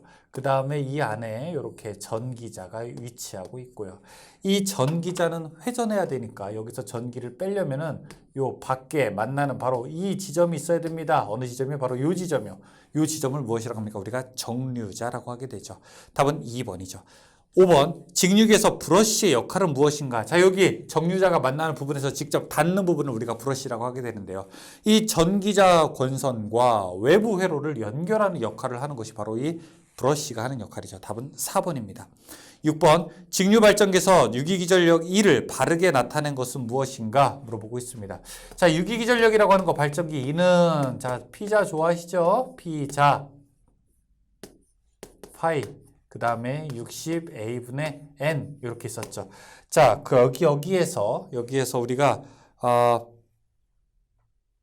p 자, 그 다음에 60a 이거는 상수여서 k로 놓게 되면 상수라고 하는 건 이미 결정되어 있는 수라고 하는 겁니다. 그 다음에 여기다가 phi, 그 다음에 n 이렇게 놓을 수 있죠. 그러니까 결국 자속과 속도에 비례하게 되는 것이 유기기전력 식으로 놓을 수 있습니다. 답은 1번이죠. 7번, 직류 분권 발전기가 있다. 전기자 총 도체수 220, 매극의 자속수 0.01웨버, 극수 6, 회전수 1500rpm일 때 유기기전력은 몇 볼트가 되는가 물어보고 있습니다. 그대로 식 풀어보면 되겠네요. P자 파이 60A분의 N 지금부터 시작합니다. 자, 유기기전력 2는 P, 극수가 얼마라고 합니까? 극수가 지금 6이고요. 그쵸? 그러면 6, 총 도체수 220, 그 다음에 파이, 자속수가 0.01, 그 다음에 자 60에다가 A는 뭐예요? 병렬 회로수잖아요. 지금 문제는 그런데 뒤에 보시게 되면 괄호치고 파권이라고 되어 있어요. 파권일 때는 병렬 회로수는 무조건 2, 중권이면 극수 P와 같게 되고요. 그러면 여기 2분의 회전수가 얼마입니까? 1500이 되겠죠. 답은 3번 165V. 8번, 직류 분권 발전기가 있다. 전기자 총 도체수 440, 매극의 자속수 0.01웨버, 극수 6, 회전수 1500rpm일 때 유기기전력은 몇 볼트인가 물어보고 있습니다. 자, 이거 똑같아요. 이는 P, 극수가 얼마라고 했냐면은 6이고요. 총 도체수가 440, 자속수가 0.01, 그 다음에 60에다가 지금 병렬 회로수가 중권이냐 파권이냐에 따라 다른데 중권이라고 했으니까 6분의 회전수가 1500. 자, 그대로 계산할 수 있어요. 답은 3번에 110. 9번에 전격 속도로 회전하고 있는 무브와 분권 발전기가 있다. 계자 저항이 40옴, 계자 전류가 3A, 그 다음에 전기자 저항이 2옴일 때 유기기전력은 어떻게 되는가? 그런데 일단 저는 지금 분권 발전기니까 이거 여러분 식으로 그대로 풀면 안 되고 나중에 기사 공부할 때도 똑같아요. 이거 그림으로 한번 여러분 이해하고 계시면요. 이 식 외울 필요 전혀 없습니다. 자, 이렇게 분권 우리가 발전기를 하나 그리게 됐습니다. 이때 이야기하고 있는 거 이제 하나씩 집어넣으면 돼요. 계자 저항이 얼마라고 했냐면 얘가 40옴이라고 했어요. 자, 그 다음에 계자 전류가 3A. 이 계자로 가는 전류가 3A. 그 다음에 전기자 저항이 2옴, 여기가 전기자 저항이 2옴. 그 다음에 유기기전력이 얼마냐? 그럼 처음에 만든 게 얼마냐? 이거 물어보고 있는 거잖아요. 자, 여기 전압이랑 이쪽 전압이 같죠? 4, 3, 10이니까 여기가 120V가 되겠고요. 그러면은 여기 흘러가는 전류도 무부하니까 3, 2 하게 되면 요 사이에 걸린 전압이 6V가 될 거예요. 처음에 얼마를 만들었길래 전기자 저항에서 6V 까먹고 나머지가 120V 되느냐? 이거 물어보니까 120 더하기 6 하게 되면은 자, 처음에 만든 전압, 유기기전력은 126V라고 하는 거 알 수 있죠. 답 126V가 됩니다. 답은 1번이 되죠.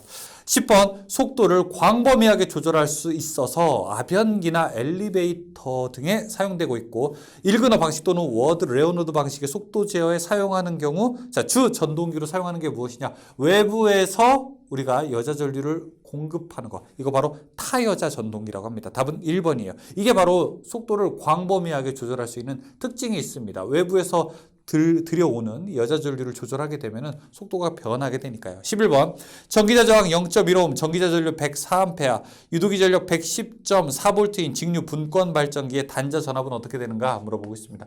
자, 똑같은 문제예요. 똑같은 문제라서 제가 다시 한번 그림 이렇게 그려볼게요. 자, 이 문제도 굉장히 자주 출제되는 문제 중에 하나가 됩니다. 전기자 저항이 일단 0.1옴이라고 합니다. 그 다음에 전기자 전류 여기 흐르는 게 104A라고 합니다. 유도기 전력이 110V래요. 110.4V. 자, 그때 단자 전압이 얼마냐? 자, 요 사이에 단자 전압 V가 얼마냐 물어보고 있는 겁니다. 그러면은 단자 전압 V는 어떻게 됩니까? 처음에 만든 전기에서 전압 강하를 빼게 되는 거죠. IARA. 처음에 만든 전기가 110.4V이고 IA 흐르는 전류가 104. 그 다음에 RA 전기자 저항이 0.1 계산하게 되면은 10.4 빼는 거죠. 110.4에서 10.4 빼게 되면은 딱 100V 되겠네요. 답 100V. 그래서 2번이 됩니다. 12번 계자철심에 잔류자기가 없어도 발전되는 직류기는 무엇인가? 타여자기가 바로 잔류자기가 없어도 발전할 수 있는 거죠. 13번 단중 중권의 극수 P인 직류기에서 전기자 병렬 회로수 A는 어떻게 되는가? 자, 전기자 병렬 회로수 A라고 하는 것은 파권일 때는 무조건 2고요. 중권일 때는 A는 어떻게 돼요? 극수와 같다 물어보고 있는데 지금은 중권의 예이기 때문에 답 2번 극수 P와 같게 된다. 14번 복권 발전기의 병렬 운전을 안전하게 하기 위해서 두 발전기의 전기자 직권 권선의 접촉점에 연결해야 되는 것은 무엇이냐? 압력을 일정하게 하기 위한 선, 균압선이 되겠습니다. 답 1번이죠. 15번 출력 15kW 그 다음에 1500rpm으로 회전하는 전동기의 토크는 어떻게 되는가? 토크 물어보게 되는데 킬로그램으로 물어봤다. 킬로그램 미터로 물어보게 됐다라고 하면은 자, 이렇게 계산하게 됩니다. 토크는 출력, 그 다음에 속도로 놓을 수 있는데 자, 속도분의 출력, 그 다음에 여기에 0.97로 들어갑니다. 킬로그램 미터가 돼요. 자, 0.975 n분의 P이에요. P의 0.975 곱하기 n값. 지금 속도가 1500, 그 다음에 출력이 15000이에요. 이거 뭐 그러면은 0.975 곱하기 10이 되겠네요. 그럼 9.75 되겠네요. 답은 2번이죠. 16번 발전제동의 설명으로 잘못된 것은 무엇인가? 발전제동이라고 하는 것은 모터로 잘 쓰고 있다가 이 전력의 공급을 멈추고 오히려 회전하고 있는 관성에서 만들어진 전기 에너지를 다시 태워버리는 것이 발전제동이죠. 다시 되살려서 다시 공급하는 것은 회생제동이 되겠고요. 자, 1, 2, 3번 다 발전제동에 대한 건데 4번의 전동기 유도기 전력을 전원 전압보다 높게 한다. 그래서 다시 전기를 이거는 회생하는 회생제동에 대한 설명이어서 4번이 잘못된 겁니다. 답 4번으로 볼 수 있죠. 17번 직류전동기를 기동할 때 전기자 전류를 제한하는 가감저항기를 무엇이라고 하게 되는가? 이걸 우리가 기동기라고 하게 됩니다. 18번 직류전동기의 특성에 대한 설명으로 틀린 것은 무엇인가? 직류전동기는 1번 직권전동기는 가변속도 전동기이다. 2번 분권전동기에서 계자회로의 퓨즈를 사용하지 않는다. 3번 분권전동기는 정속도 전동기이다. 4번 가동복권전동기는 기동시 역회전할 염려가 있다? 아니에요. 가동복권은 역회전할 염려가 없게 됩니다. 왜냐하면은 역회전하게 되려면 우리가 계자 그 다음에 전기자 두 개가 둘 중에 하나가 바뀌어야 되는데 자, 이런 경우에는 극성이 바뀌더라도 둘 다 바뀌어서 회전하는 방향이 바뀌진 않습니다. 답은 4번에 해당되겠네요. 19번 분권전동기에 대한 설명으로 틀린 것은 무엇인가? 1번 토크는 전기자 전류의 제곱에 비례한다? 아니에요. 전기자 전류에 그냥 비례하게 됩니다. 이 직권전동기가요. 전기자 전류의 제곱에 비례하게 되죠. 답은 1번입니다. 20번 다음 중 분권전동기의 토크와 회전수 관계를 올바르게 표시한 것은 무엇인가? 이 토크는 속도에 반비례한다. 답 1번이 되겠습니다. 21번 정속도 전동기로 공작기계 등에 주로 사용되는 전동기는 무엇인가? 공작기계가 뭔지 아세요? 공작기계가? 기계를 만드는 기계가 바로 공작기계죠. 여러분들 이 핵심 단어들이 이 전기기기 특히 직권, 직류기 할 때 나오게 되는데 만약에 정속도 전동기다. 이런 말 나오게 되면 이거 뭐죠? 이거는 이제 분권에 해당합니다. 제가 이제 이론 강의할 때도 정속도 전동기, 정속도다, 일정하다 이런 얘기가 나오게 되면은 우리가 모범생이다 생각하면 좋고 이 모범생은 바로 분권이 모범생입니다. 힘이 세다, 토크가 세다, 토크 전기자 전류의 제곱에 비례하게 된다, 토크가 이런 얘기 나오게 되면은 힘이 센 애는 바로 직권 전동기죠. 답은 그래서 여기는 분권이 해당되게 되니까 1번이 답으로 놓을 수 있습니다. 22번. 직류 복권 전동기를 분권 전동기로 사용하려면 어떻게 해야 되는가? 이 복권 전동기를 알아야 우리가 분권을 이해할 수 있겠죠. 복권이라고 하는 것은 직권 계좌가 있고, 자, 그 옆에 이렇게 분권 계좌도 같이 있는 구조로 우리가 복권이라고 부르게 됩니다. 이 복권을 어떤 식으로 만들고 싶다고 합니까? 지금 분권으로 만들고 싶다고 해요. 짜잔! 이렇게 해야 분권이 되지 않겠습니까? 병렬권이니까. 그러면 여기를 어떻게 됩니까? 이 직권 계좌를 바로 단락시켜야 되겠죠. 단락이라고 하는 것은 그냥 연결시키는 거죠. 짧게 이어버리는 게 단락이니까. 그러면은 직권 계좌를 단락시킨다. 이게 답이 되겠습니다. 답은 3번이죠. 23번. 변압기의 2차 저항이 0.15밀 때 1차로 환산하면 365미 된다. 이 변압기의 권수비는 어떻게 되는가 물어보고 있습니다. 변압기의 권수비 A라고 하는 것은 식이 몇 개가 있어요. 이렇게 2차 전압분의 1차 전압, 그 다음에 2차 권수분의 1차 권수, 그 다음에 1차 전류분의 2차 전류 이렇게 놓을 수 있고, 자, 그 다음에 루트 2차 저항분의 1차 저항 이렇게 놓을 수 있습니다. 지금은 딱 이 문제죠. 2차 저항분의 1차 저항 이렇게 계산하게 되면은 3600 나오죠. 그럼 루트 밖으로 나오게 되면 60이 되겠네요. 답은 4번이 됩니다. 24번. 권수비 30의 변압기 1차 6600V를 가할 때 2차 전압은 어떻게 되는가? 자, 권수비가 30이라고 해요. 이거 얘기는 뭐죠? V1이 있고, 자, 이렇게 V2로 갈 때 전압이 30분의 1로 줄어든다는 얘기죠. 권수비가 30이라는 얘기는 전류는 30배가 되고, 지금 1차에 6600V를 가한다고 합니다. 6600V 30분의 1 하게 되면 얼마인가요? 220V 아닌가요? 그러면 220V가 되겠네요. 답 1번이죠. 25번. 권수비가 100의 변압기에 있어서 2차 쪽의 전류가 1000일 때, 권수비가 100이라고 하는 거는 전압은 100분의 1이지만 전류는 100배가 되는 거죠. 2차 측이 1000A라고 하면 전류가 얼마였길래 100배 하면 1000A가 될까요? 1차 측은 10A였기 때문에 그랬겠죠. 답은 2번이 됩니다. 다음 26번. 변압기의 자속에 관한 설명으로 옳은 것은 무엇인가 물어보고 있습니다. 자속에 대한 거. 4번에 전압에 비례하고 주파수에 반비례한다. 밑에 여러분 식 보고 한번 정리해 두시기 바라겠습니다. 이게 변압기의 유기기전력 식이에요. E는 4.44 F-N 이렇게 부르게 되는데, 자, 여기에서 파이 자속으로 놓게 되면은 이 전압에는 비례하게 되고요. 주파수에는 반비례하게 됩니다. 답은 4번이 되겠죠. 27번. 변압기의 1차 측이란 어떻게 되는가? 보통 우리가 이야기하게 될 때 이렇게 변압기 놓게 되고, 변압기의 이 좌측을 보통 우리가 1차 측이라고 하고요. 그 다음에 이 우측을 2차 측이라고 하게 되는데, 전압이 높은 쪽을 1차, 뭐 낮은 쪽을 1차 다 안 됩니다. 왜냐하면은 변압기라고 하는 것은 전압이 낮아질 수도 있고 전압이 높아질 수도 있어서 1차라고 하는 것은 전원과 연결된 측을 우리가 1차 측이라고 하게 되고요. 2차 측은 부하와 연결된 쪽을 우리가 2차 측이라고 부르게 됩니다. 따라서 전원 측 1차, 부하 측 2차가 되어서 답은 27번은 3번으로 하는 것이 맞습니다. 28번. 변압기의 임피던스 전압에 대한 설명으로 옳은 것은 무엇인가? 임피던스 시험이라고 하는 것은 2차 측을 단락시킨 상태에서, 2차 측을 단락시킨 상태에서, 자, 1차 측의 전압을 슬슬슬슬 올렸을 때 여기에 전격 전류가 흐를 때 그때의 전압을 우리가 임피던스 전압이라고 부르게 되죠. 그건 무슨 얘기냐면은 정상적으로 풀 부하일 때 우리가 이 변압기 내부의 전압 강화를 의미하게 되는 겁니다. 답은 2번이에요. 2차 단락 전류가 흐를 때 변압기 내부의 전압 강화를 말합니다. 29번. 3300, 220V. 이게 뭐예요? 1차에 3300 주게 되면은 2차에 220V 나온다는 얘기예요. 자, 1차에 20A의 전류가 흐르면 2차 전류는 얼마큼이 되는가? 이게 어떻게 계산하게 됩니까? 자, 1차에 3300을 넣었더니 2차에 얼마가 되었냐면 220V가 되었대요. 그러면 3300 나누기 220 한번 해보세요. 얼마가 됩니까? 30분의 1배가 되겠죠. 그럼 권수비가 30이라고 하는 걸 알 수 있어요. 그러면 1차에 20A가 흘렀다면, 자, 2차에는 몇 A가 흐를까? 그러면은 전압이 30분의 1이 되었다면 전류는 30배가 되는 거니까 여기는 600A가 흐르게 되겠네요. 아니죠. 죄송합니다. 30분의 1이 아니죠.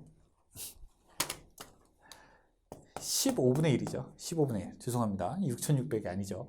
그러면 15배가 되는 거니까 여기는 300A가 되겠네요. 답은 그래서 4번이 됩니다. 30번. 계기용 변압기 2차 측 단자에 접속해야 될 것은, 계기용 변압기라고 하는 건 우리가 VT, 뭐 PT 이렇게 부를 수 있는데 최근에는 VT가 더 맞는 표현입니다. 볼테이지 트랜스포머라고 해서 2차 측에 전압계를 접속하게 되죠. CT 계기용 변류기는요. 2차 측에 전류계를 넣어야 되고요. 31번 주상변압기 설치 시에 사용하는 것은 무엇인가 물어보고 있습니다. 주상변압기를 설치할 때는 우리가 행거밴드 이용하게 되죠. 32번 변압기의 철심의 두께를 2배로 하면 와류손은 약 몇 배가 되는가? 이 와류손이라고 하는 거는 철심의 두께의 제곱에 비례하게 됩니다. 자, 여기 손실 와류손이라고 하는 것은 주파수의 제곱에 최대 자수 밀도의 제곱에 그 다음에 T의 제곱 이렇게 들어가게 되니까 철판의 두께의 제곱에 비례하게 돼서 두께를 만약에 2배로 하게 된다고 하면은 여기 4배가 되겠죠. 답은 4번입니다. 33번 다음 설명의 기억, 니은에 들어갈 내용으로 옳은 것은 무엇인가? 히스테리시스 곡선 나오고 있습니다. 자, 뭐 너무너무 중요한 곡선이죠. 여기다가 별표를 막 여러분 5개를 해도 제가 뭐라고 하지 않을게요. 자, 히스테리시스 곡선이라고 하는 거는 BH 커브라고도 부르게 됩니다. 왜 BH냐? 보통 우리가 B가 이제 자속 밀도를 뜻하게 되고 H는 자기장의 세기를 말하기 때문에 그래요. 지금 히스테리시스 곡선은 자, 이렇게 나타나게 되죠. 이런 모양으로 나오게 되죠. 이게 뭐냐? 자기장의 세기를 세게 하게 되면 자속 밀도가 증가했다가 어느 정도 포화가 되고요. 그 다음에 자기장의 세기를 0으로 하더라도 자속 밀도는 어떻게 됩니까? 어느 지점에서 이렇게 마이너스 부분을 가리키게 되는 거죠.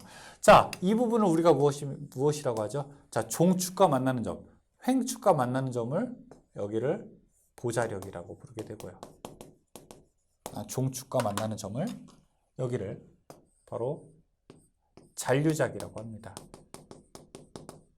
자, 이거 다 뜻하죠. 근데 여기서 이제 항상 이 문제가 최근에는 2개를 물어봐요. 이 종축과 횡축 그 자체가 뭐냐 하나 물어보고요. 그 다음에 횡축과 종축과 만나는 점이 뭐냐 이렇게 물어보게 됩니다. 이거 우리가 만나는 점은 횡, 보, 종, 잔 이렇게 외웠었어요. 그렇죠? 횡축은 보자력, 종축은 잔류자기. 자, 이 자체가 무엇이냐? 자속 밀도와 자기장의 세기입니다. 그러면 이제 문제 풀어볼게요. 33번 여기서 만나는 점을 물어보고 있어요. 그러니까 종축과 만나는 점은 종축, 세로축과 만나는 점은 잔류자기와 보자력이다. 답은 2번이 되겠고요. 34번은 자기 히스테리시스 곡선의 횡축과 종축은 각각 어느 것을 나타내는가? 자기장의 크기와 그 다음에 자속 밀도를 나타내니까 1번이 되겠습니다. 35번 전기 기계의 철심을 성층하는 가장 적절한 이유. 왜 철판을 여러 장 겹치게 되는 거죠? 이거는 와류손을 적게 하기 위해서죠. 답은 4번이죠. 36번 직류 발전기의 철심을 규소 강판으로 성층하여 사용하는 이유는 무엇인가? 우리가 철심을 규소 강판으로 사용하는 이유가 있고 그 다음에 성층하는 이유가 있죠. 규소 강판을 사용하는 이유는 히스테리시스.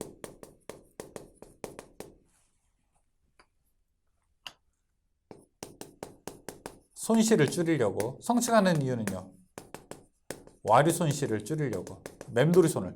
히스테리시스 손실, 와류 손실 2개가 바로 다 철손에 해당하는 거죠. 그러니까 규소 강판을 성층하는 이유는 결국 철손을 줄이기 위한 거죠. 답은 2번이죠.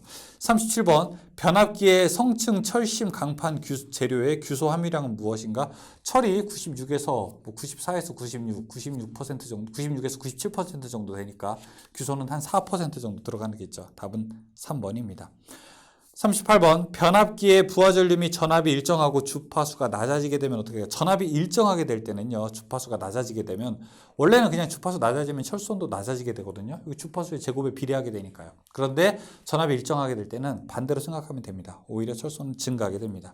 39번 변압기에 사용하는 절연유의 성질이 아닌 것은 자, 절연유 어떤 성질이 있어야 될까요? 절연 내력이 일단 커야 되겠죠. 그렇죠? 절연이 당연히 잘 돼야 되겠죠. 그 다음에 인화점, 불이 붙는 온도는 높아야 돼요. 아주 높은 온도에서도 불이 붙지 않아야 되니까 응고점은 낮아야 되고요. 점도는 어떻게 됩니까? 작아야 되는 거죠. 비열은 커야 되고요. 이런 특징들이 있게 되는데 자, 이번에 인화점이라고 하는 거 있어요. 인화점은 낮을 것이 아니라 높아야 되는 거죠. 그래야지 웬만해서는 불이 붙지 않는 거죠. 40번 다음 중 변압기의 온도 상승 시험법으로 가장 널리 사용되는 것은 단락 시험법입니다. 41번 변압기 U가 구비해야 할 조건으로 잘못된 것. 1번 절연 내력이 클 것. 맞아요. 2번에 인화점이 높을 것. 맞아요. 3번에 응고점이 높을 것. 아니, 응고점은 낮아야 돼요. 웬만해서는 굳지 않아야 많아야 되는 거죠. 42번 변압기 내부 고장에 대한 보용으로 가장 많이 되는 것은 무엇인가? 자, 개정기 하게 되면 딱 세 개가 이제 우리 눈에 딱 들어오게 됩니다. 하나는 차동 개정기, 하나는 비율 차동 개정기, 또 하나는 부홀즈 개정기. 자, 이 비율 차동 개정기와 차동 개정기는 무슨 이상? 전기적 이상을 검출하는 데 사용되게 되겠죠. 부홀즈 개정기는요, 이거는 기계적 이상을 검출하는 데 사용되겠죠. 부홀즈 개정기 설치 위치는 어떻게 되느냐? 주 탱크와 그 다음에 콘서베이터 파이프 사이에 설치한다. 이렇게 대답을 할 수 있습니다. 지금 문제에서는 따단 변압기 내부 고장에 대한 보호용으로 가장 많이 사용되는 거 차동 개정기, 비율 차동 개정기, 부홀즈 개정기 뭐 이런 건데 3번이죠. 비율 차동 개정기가 들어가 있네요. 유일하게. 그렇죠? 셋 중에 하나 들어가 있으면 그게 답입니다. 세 개 중에서 다른 거 나오게 되면 그게 답이고요. 43번. 부홀즈 개정기 설치 위치. 자, 변압기 주탱크와 콘서베이터 파이프 사이. 답 4번. 44번. 다음 중 변압기를 병렬 운전할 때 갖지 않아도 되는 것은 무엇인가? 변압기를 병렬 운전한다는 것은 자, 이렇게 변압기 한 대가 있고 그 다음에 또 한 대를 병렬 운전하게 되는데 이때 권수비 같아야 돼요. 이게 1대2면은 밑에도 1대2여야 되겠죠. 그쵸? 뭐 이게 30분의 1짜리면 이게 30분의 1짜리여야 되겠죠. 자, 그런데 전압도 같아야 되고 극성도 같아야 되고 뭐 여러 가지 같아야 되는데 용량은 달라도 상관없는 거예요. 답은 2번입니다. 전류, 용량 이건 달라도 상관없어요. 45번 단상 변압기의 병렬 운전 조건에 대한 설명으로 잘못된 건 1번 극성 같아야 된다. 2번 권수비 당연히 같아야 된다. 3번에 백분율 임피던스 강화 같아야 된다. 4번에 저항과 임피던스의 비는 R분의 X가 아니라 같을 것 이렇게 들어가야 됩니다. R분의 X가 아니라 같을 것. 답 4번이 되죠. 46번. 한 대의 출력이 20kVA인 단상 변압기 두 대로 V결선에서 삼상 전력을 공급할 수 있는 최대 전력은 어떻게 되는가 물어보겠습니다. 자, 이걸 우리가 무엇이라고 합니까? V결선이라고 하게 되죠. V결선에서의 출력비는 0.577, 이용률은 0.866 이렇게 볼 수 있죠. 한 대 용량에다가 V결선하게 되면 어떻게 됩니까? 루트 3을 곱한 것만큼 출력을 낼 수 있겠죠. 변압기 두 대를 사용함에도 불구하고 삼상 전력을 공급할 수 있는 방법이 바로 우리가 V결선이라고 할 수 있는 겁니다. 자, 이때 한 대 출력이 20이라고 했으니까 20 곱하기 루트 3 하면 돼요. 루트 3이 한 1.732 정도 되거든요. 그러니까 20에다가 1.732 하게 되면 34.6 이렇게 나오게 됩니다. 답은 1번이죠. 47번. 높은 전압을 낮은 전압으로 강압할 때 사용하는 거. 높은 전압을 낮은 전압으로 할 때는 Y 델타. 이 낮은 전압을 높은 전압으로 할 때는 델타 Y 결선을 사용하게 되면 됩니다. 그래서 강압기 보통 우리가 Y 델타를 쓰니까 4번을 대답할 수 있겠죠. 48번. 삼상 100kVA 13,200V가 200V가 되는 변압기에 저압측 선전류의 유효분은 약 얼마큼이 되는가 물어보고 있습니다. 자, 우리가 전력이라고 하는 것은 삼상일 때 루트 3, 그 다음에 VI로 놓을 수 있지 않습니까? 이때 I 값을 구하게 되면은 I는 어떻게 됩니까? 이렇게 루트 3 V 분의 P 놓을 수 있고요. 지금 루트 3 전압이 얼마라고 했냐면은 저압축 물어보니까 전압이 200이 되겠고요. 그 다음에 전력이 지금 얼마라고 했냐면 100kVA 하니까 100 곱하기 10의 3제곱이 되겠습니다. 그러면 이거 계산하게 되면 흐르는 전류는 약 288.66A가 되는데 여기다가 지금 마지막에 물어본 게 유효분이 얼마냐라고 물어봤어요. 유효분이라고 하는 것은 P상에다가 뭘 곱해야 되냐면 바로 역류를 곱해야 되는 거죠. 그러니까 여기다가 곱하기 역률 0.8을 곱하게 되면은 우리가 유효분의 전류를 계산할 수 있게 됩니다. 288에다가 0.8을 곱하게 되면 이게 약 한 230 정도가 되겠네요. 230A가 바로 유효분 전류에 해당되는 거고 답은 3번으로 놓을 수 있습니다. 49번. 발전기 또는 주 변압기의 내부 고장 보호용으로 가장 널리 사용되는 게 무엇이냐? 비율 차동 개정기 나오면 그게 답이에요. 50번. 삼상 변압기의 병렬 운전 시 병렬 운전이 불가능한 것은 무엇이냐? Y의 개수나 델타의 개수를 세웠을 때 홀수이면은 안 됩니다. 그냥 그렇게 계산하면 돼요. 홀수이면 안 돼요. 자, 1번 델타 2개 짝수, 3번 델타 3개 홀수. 2번이 안 되는 거예요. 2번은 델타 3개죠. 51번. 고압전류에서 지락사고가 생겼을 때 지락전류를 검출하는 데 사용되는 것은 영상변류기고 영상변류기는 이렇게 약호로 ZCT라고 하게 됩니다.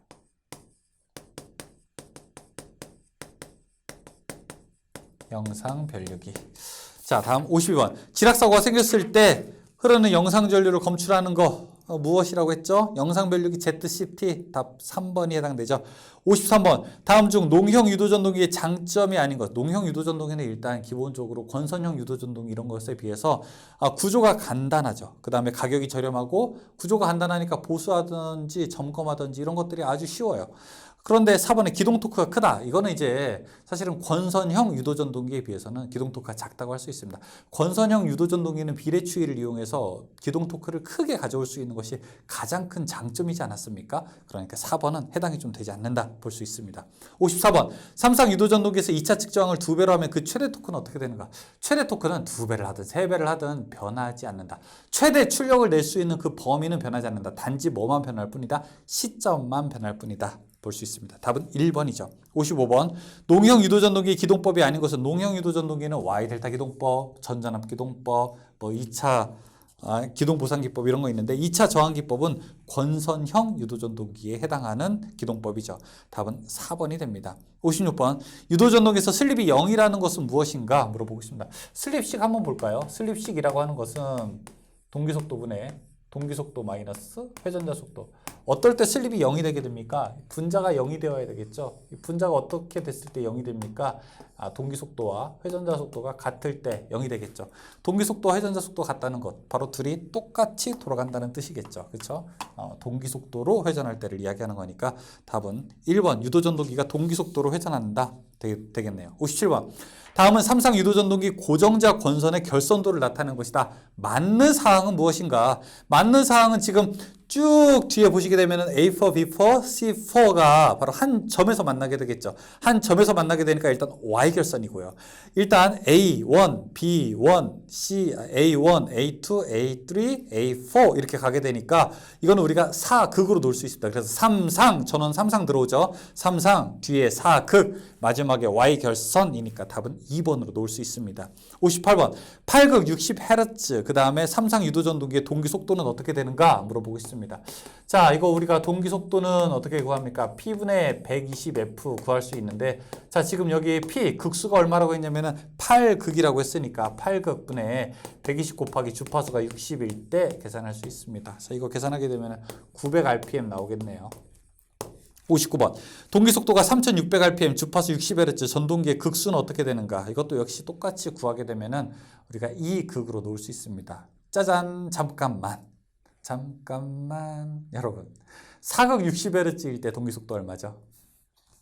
4극 60Hz일 때 이거는 여러분 그냥 알고 있어야 돼요. 우리나라에서 가장 많이 사용하는 방식이잖아요. 우리나라가 60Hz이고 4극 유도전동기가 되게 많아요. 그러니까 4극 60Hz일 때는 1800 알고 있어야 됩니다. 왜냐하면 1800rpm으로 돌고 있고 그 다음에 60Hz 전원이다 몇 극이냐 이런 거 나오게 되면 풀지 않아도 그냥 딱 맞출 수 있는 겁니다. 4극 이렇게 자, 여기서 이제 59번에는 1번 2극으로 놓을 수 있죠. 자, 60번 동기와트 P2 출력 P0 슬립 S 동기속도 NS 회전속도 N 2차 동솔이 P2C일 때 2차 효율의 표기로 틀린 것은 무엇인가? 2차 효율이라고 하는 것은 우리가 이렇게 놓을 수 있죠. 자, 입력된 거에서 2차 효율이라고 하는 거 입력된 것분의 출력 이런 것들을 놓을 수가 있죠. 여기가 P2가 되고 여기가 P0가 된다면은 Pout이 된다고 하게 되면 P2분의 P0 이런 것들을 우리가 효율로 놓을 수 있게 됩니다. 그런데 이번에 P2분의 P2C 이거는 효율과는 관련이 없게 됩니다. 이거는 효율과는 관련이 없게 되고 자, 다음에 61번 유도전동기의 2차 효율은 무엇이냐? 1 빼기 슬립이 2차 효율입니다. 그래서 슬립이 1에 가까우면요 효율은 빵이고요. 슬립이 0이 되게 되면 효율은 또 반대로 1이 되게 되는 겁니다. 답은 3번이죠.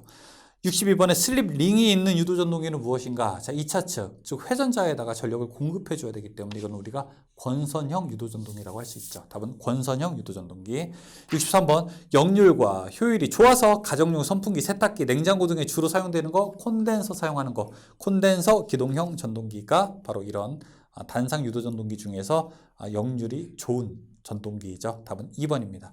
64번 다음 중 단상 유도전동기의 기동 방법 중에서 기동 토크가 가장 큰 것은 무엇인가? 자, 제가 말로 할게요. 반콘 분쉐 이렇게 외우면 됩니다. 자, 따라해보죠. 반콘 분쉐. 한번 해보자고요. 여러분 돈 드는 것도 아닌데. 반콘 분쉐. 반콘 분쉐. 반발 기동형, 그 다음에 반발 유동형, 그 다음에 콘덴서 기동형, 분산 기동형, 그 다음에 쉐이딩 코일형 이렇게 가는 겁니다. 반발은 두 종류가 있어요. 기동이 먼저, 그 다음 반발 유도가 그 다음입니다. 반발 가장 큰 거예요. 자, 여기에는 지금 반발이 두 종류가 나와 있으니까 반발 기동이 더 크다고 했었죠. 답은 4번이 됩니다. 65번. 다음 단상 유도전동기의 기동 토크가 큰 순서로 되어 있는 것은 무엇이냐? 반콘 분쉐. 이것만 기억하면은 한 문제 맞출 수 있겠죠. 답은 3번이죠. 66번. 유도전동기 원선도 작성에 필요한 시험과 원선도에서 구할 수 있는 것이 옳게 배열된 것은 무엇인가? 무브화 시험, 원선도 작성에 필요한 시험이고요. 그 다음에 구할 수 있는 거 1차 입력 구할 수 있습니다.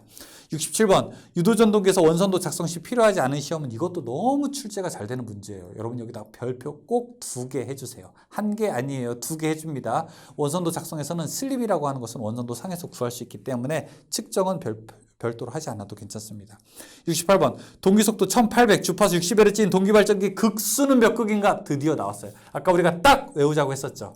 1800이고 60Hz일 때 극수는 바로 그냥 4극이 됩니다. 69번. 동기기의 권선법 중에서 기전력의 파형이 좋게 되는 권선법은 무엇인가? 물어보고 있죠. 자, 우리가 권선법 단절권이라고 하는 게 있고요. 그 다음에 전절권이라고 하는 게 있고, 다음에 분포권이라고 하는 게 있고, 다음에 집중권이라고 하는 방법이 있죠. 자, 유도 기전력의 크기, 전기가 누가 더 많이 나오냐라고 하게 되면은, 자, 요것들이 더 많이 나옴에도 불구하고 우리는 이것들을 채택하지 않고, 자, 이 좌측에 있는 것을 채택하죠. 왜냐? 기전력은 조금 손해를 보더라도 이 파형이 너무 좋아서 고조파가 제거되기 때문에, 따라서 단절권, 그 다음에 분포권 사용하는 겁니다. 전절권, 집중권 대신에요. 자, 이 사용 이유는요, 고조파가 제거되기 때문에. 자, 기전력의 파형이 좋게 되는 권선법은 단절권이랑 분포권이죠. 답은 1번이 가는 겁니다. 70번. 동기계의 전기자 권선법이 아닌 것은 전절권 사용하지 않는다고 했어요. 답은 그래서 4번이 해당되지 않습니다.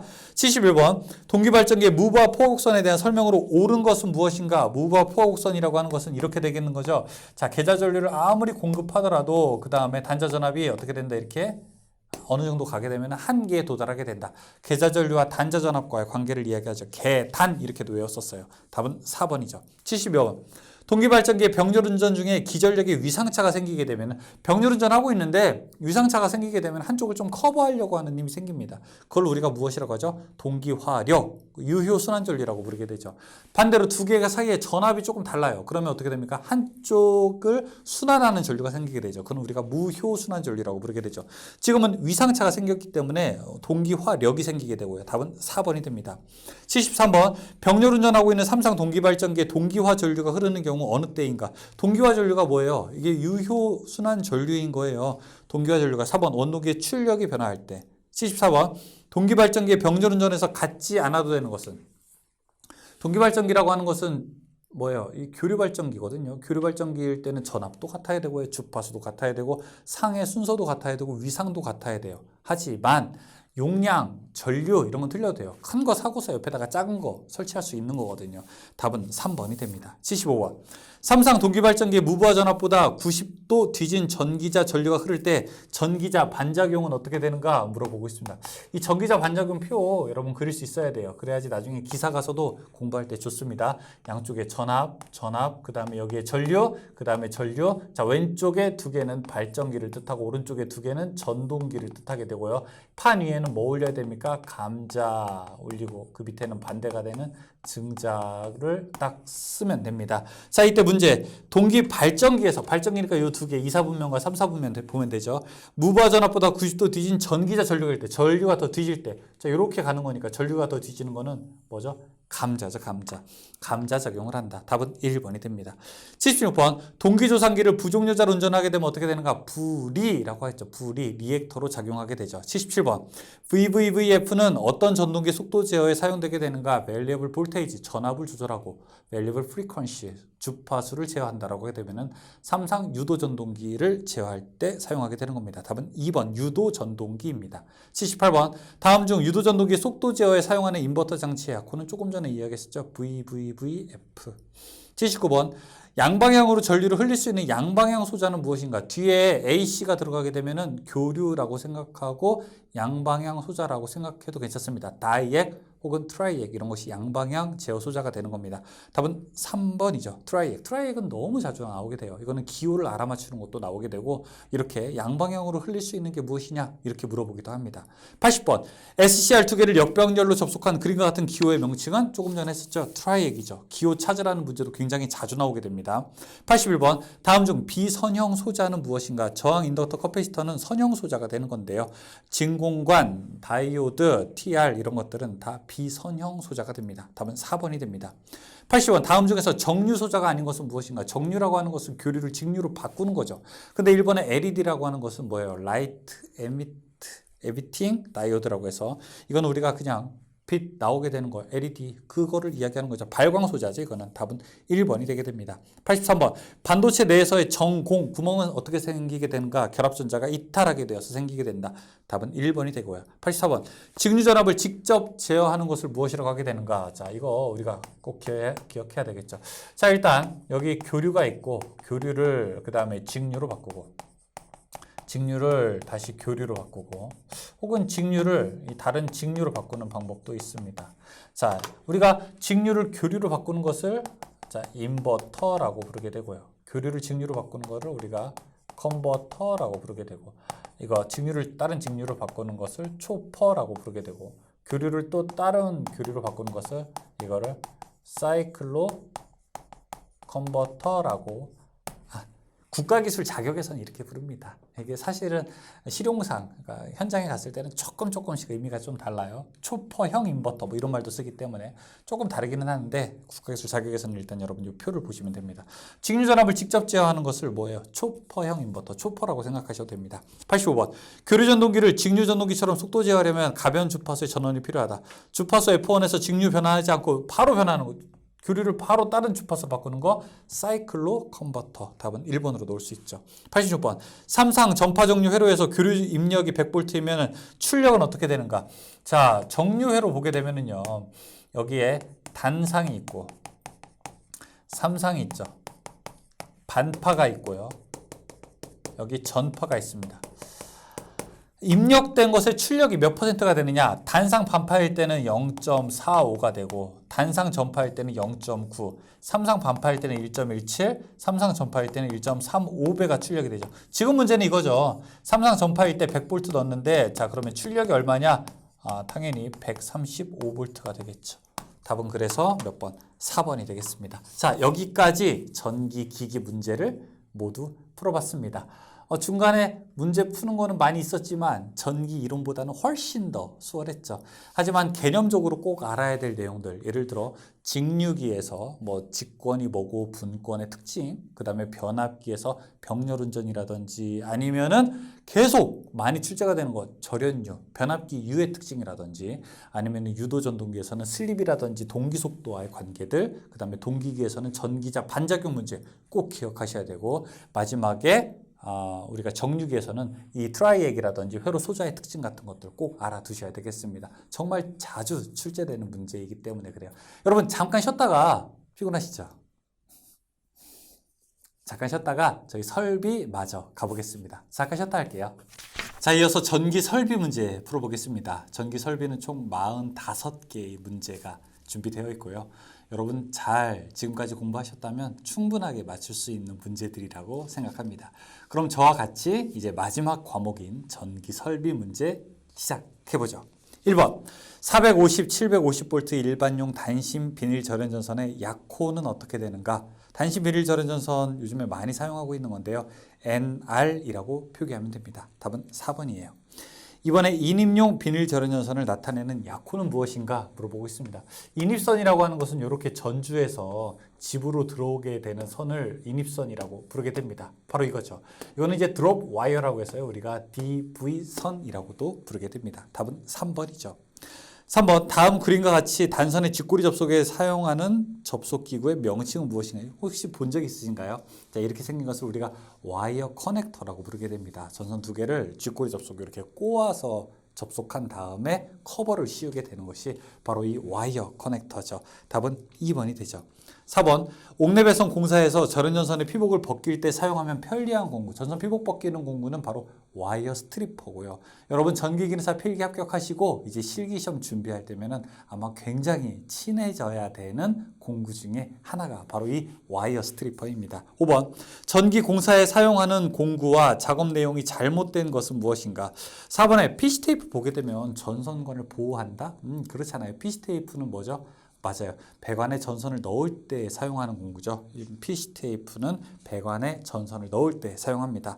6번 전등 한 개를 2개소에서 전멸하고자 할 때 3로 스위치는 최소 몇 개가 필요하게 되는가? 우리가 2개소 전멸을 하고 싶다. 두 군데에서 전등 하나를 껐다 켰다 하고 싶을 때는 3로 스위치를 몇 개? 2개를 사용하면 됩니다.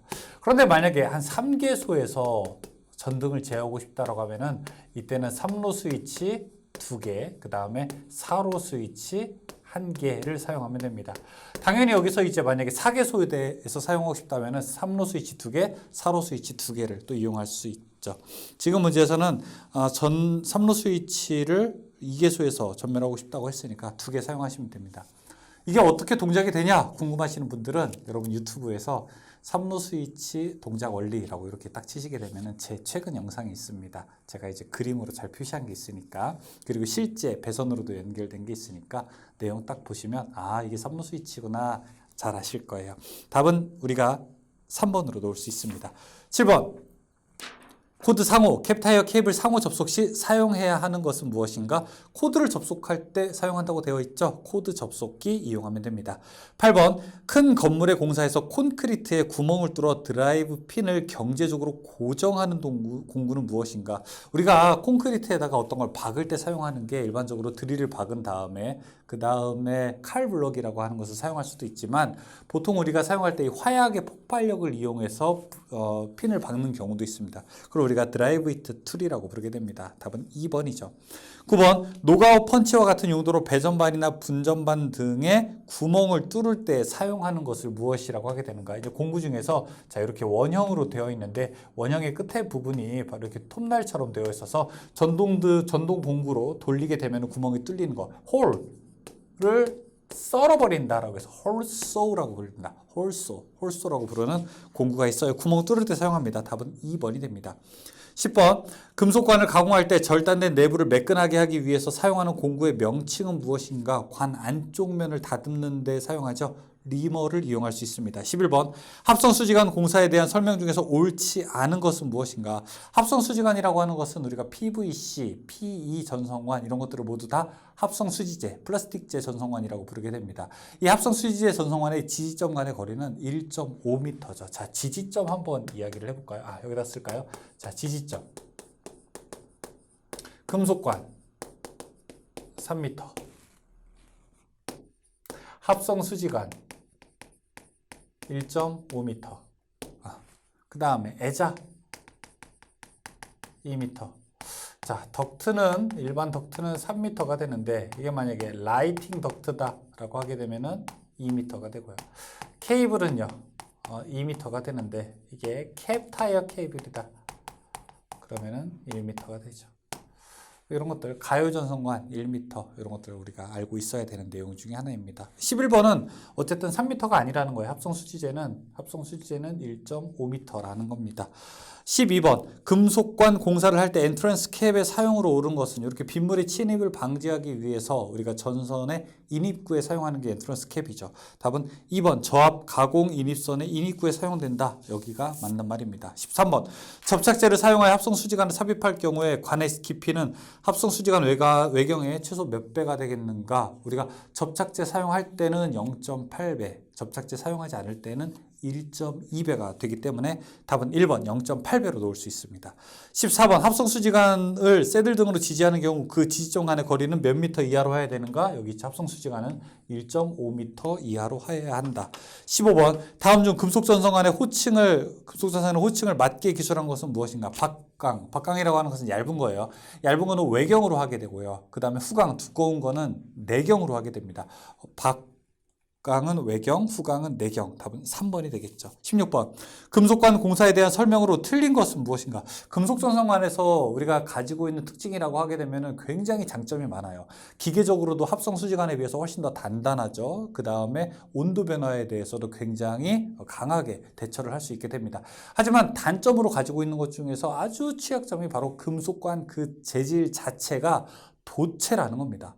따라서 금속관은 접지를 제대로 하지 않게 되면은 혹시 위험한 사고가 발생했을 때 이 도전체로서의 역할이 되기 때문에 전기적 사고가 파급될 위험이 있게 되죠. 따라서 우리는 금속전선관을 시공할 때는 반드시 잘 접지를 해야 되는 거고요. 여러분 여기서 이야기하듯이 4번에서도 접지 공사를 하지 않아도 감전의 우려가 없다? 그렇지는 않습니다. 접지 공사를 꼭 해줘야 합니다. 답은 4번이 잘못된 설명입니다. 17번 금속전선관의 종류에서 후강전선관 규격이 아닌 것은 무엇인가? 여기서 16mm, 22mm, 28mm, 36mm 이렇게 넘어가게 되는데 20mm는 없어요. 1번이 잘못된 규격입니다. 18번 캡타이어 케이블을 조영제에 따라 시설하는 경우 케이블 상호, 케이블과 박스, 기구와의 접속 개소와 지지점 간의 거리는 접속 개소에서 몇 미터 이하로 하는 것이 바람직한가? 보통 아까 케이블은 2미터, 1미터 이렇게 이야기했었는데 만약에 여기 박스가 있다. 박스가 있게 되면은 박스 접속한 부분에서부터 이 종단이죠. 얼마 정도 띄어서 해야 되느냐? 이거는 15cm입니다. 그래서 0.15m 답은 2번이 됩니다. 19번 가요전선관과 금속관의 접속에 이용되는 것은 가요전선관, 금속관 서로 다른 종류이지 않습니까? 서로 다른 종류일 때에는 우리가 컨비네이션 커플링을 사용하게 됩니다. 그리고 같은 종류 가요전선관끼리는 스플릿 커플링을 사용하게 되고요. 답은 3번 컨비네이션 커플링이 됩니다. 20번 애자 사용 공사에 의한 저목내 배선에서 일반적으로 전선 상호 간의 간격은 어떻게 되는가? 애자라고 하는 것은 이런 공사를 뜻하죠. 이렇게 애자가 있게 되고 이 애자를 공사하게 될 때 하나, 그 다음에 자, 두 개를 이렇게 넣게 된다면 여기서부터 여기서 이렇게 자 쭉쭉 지나가게 되는데 전선 상호간, 전선끼리의 상호는 반드시 전압에 관계없이 6cm 이상이 넘어야 됩니다. 따라서 6cm 이상이 되어야 된다. 답 2번으로 놓을 수 있죠. 21번 전선로의 직선 부분을 지지하는 애자는 무엇이라고 하게 됩니까? 핀 애자라고 부르게 됩니다. 이렇게 전주 있게 되면은 완금에다 이렇게 꽂아버리는 형태예요. 그래서 전선을 받드는 모양인데 이건 직선 부분, 반듯한 곳에 사용하게 됩니다. 휘어지는 부분, 각도가 클 때는 우리가 현수 애자를 보통 이용하게 됩니다. 답은 1번 핀 애자. 22번 금속 덕트의 크기는 전선의 피복 절연물을 포함한 단면적의 총 합계가 금속 덕트 내 단면적의 몇 퍼센트 이하가 되도록 선정해야 되는가? 전체 우리가 금속 덕트에서는 20% 이하가 되도록 해야 됩니다. 이때 만약에 제어 회로용이라든지 아니면 소전류, 아주 적은 전류를 사용하게 될 때에는 그때는 우리가 50%까지도 놓을 수 있게 됩니다. 답은 20%. 23번 화약류의 분말이 전기 설비가 발화원이 되어 폭발할 우려가 있는 곳에서 시설하는 저목내 배선의 공사 방법으로 가장 알맞는 것은 무엇인가? 자, 어려운 곳 이야기하면서 한 놈만 뽑아라 라고 이야기하게 되면 단연 금속관을 뽑게 되는 겁니다. 한 명만 뽑아야 된다라고 하면은 단연 금속관을 뽑아야 되는 거예요. 그런데 다음 중 안 되는 게 뭐냐라고 물어보게 된다면 합금캐가 아닌 것이 답이 되게 됩니다. 합성수지관 금속관 케이블이 아닌 것이 답이 돼요. 여기서는 지금 가장 알맞는 게 뭐냐라고 하게 되면 원탑은 누구냐면 바로 금속관입니다. 24번 셀룰로이드, 성냥, 석유류 등 기타 가연성 위험물질을 제조 또는 저장하는 장소의 배선으로 잘못된 것은 합금캐 아닌 거 3번의 가요전선관 이거 안 된다고요. 다음에 25번 목장의 전기 울타리에 사용하는 경동선의 지름은 최소 몇 제곱밀리미터 이상이어야 되는가? 자, 이렇게 가축 같은 거 도망가지 말라고 아니면 다른 거 침범하지 말라고 울타리 같은 거 전기 울타리 놓게 된다면 자, 이것은 수목으로부터 일정한 거리를 띄워야 되고 그리고 굵기도 굵어야 되는데요. 4제곱밀리미터가 넘어야 됩니다. 답은 2번에 해당하죠. 26번 전기 울타리용 전원장치에 공급하는 전로의 사용자량은 최대 몇 볼트? 250볼트보다 낮아야 됩니다. 너무 높으면 오히려 전기적으로 위험할 수가 있게 되죠. 250볼트보다 낮아야 되죠. 27번 전기 울타리 시설에 관한 내용 중에서 틀린 것은 무엇인가? 3번의 전선과 이를 지지하는 기둥 사이 이격거리는 2cm 이상일 것이 아니라 2.5cm 이상이어야 합니다. 수목과는 30cm 이상 떨어져야 되고요. 답은 3번이죠.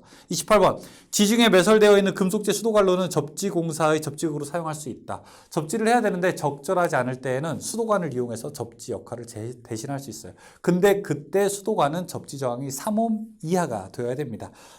접지 저항이 3옴 이하가 될 때 우리가 수도관을 접지극 대신으로 사용할 수 있습니다. 답은 3번이죠. 29번 최대 사용전압이 70kV인 중성점 직접 접지식 전로의 절연 내력 시험 전압은 어떻게 되는가? 우리가 직접 접지일 때는 60kg를 넘을 때는 0.72배를 하게 되거든요. 지금 70kg라고 했으니까 70kg면 7만 볼트죠. 7만 곱하기 0.72 하게 되면은 이거 얼마 나오나요? 5만 400 나오나요? 5만 400볼트가 됩니다. 답은 직접 하게 될 때는 0.72 계산합니다. 저는 예전에 그냥 여러분 웃자고 하는 얘기입니다. 저는 이거 되게 옛날에 공부할 때 학생일 때 되게 쉽게 외웠어요. 제 이름이 또 전병7이지 않습니까? 그래서 직접 접지 60kg 넘을 때는 전병7이 해서 병7이 병7이라고 하면서 옛날에 그렇게 외웠던 기억이 납니다. 전기가 사실은 이해하는 것도 꽤 많이 들어가지만 사실은 굉장히 많은 부분 중에 하나가 암기입니다. 여러분 영어 공부나 수학 공부 다 그렇지 않나요? 우리가 이해하는 것도 중요하지만 상당 부분은 암기죠. 뭐 여러분 국사, 역사라든지 아니면 생물 상당 부분은 암기죠. 뭐 꼭 공학뿐이겠습니까? 의학이라든지 인문학이라든지 상당 부분 암기죠. 따라서 우리가 공부를 열심히 하는 사람, 잘하는 사람은 이해 능력이 뛰어난 사람도 있지만 사실은 암기를 잘하는 것도 공부를 잘하는 능력 중에 또 포함이 됩니다.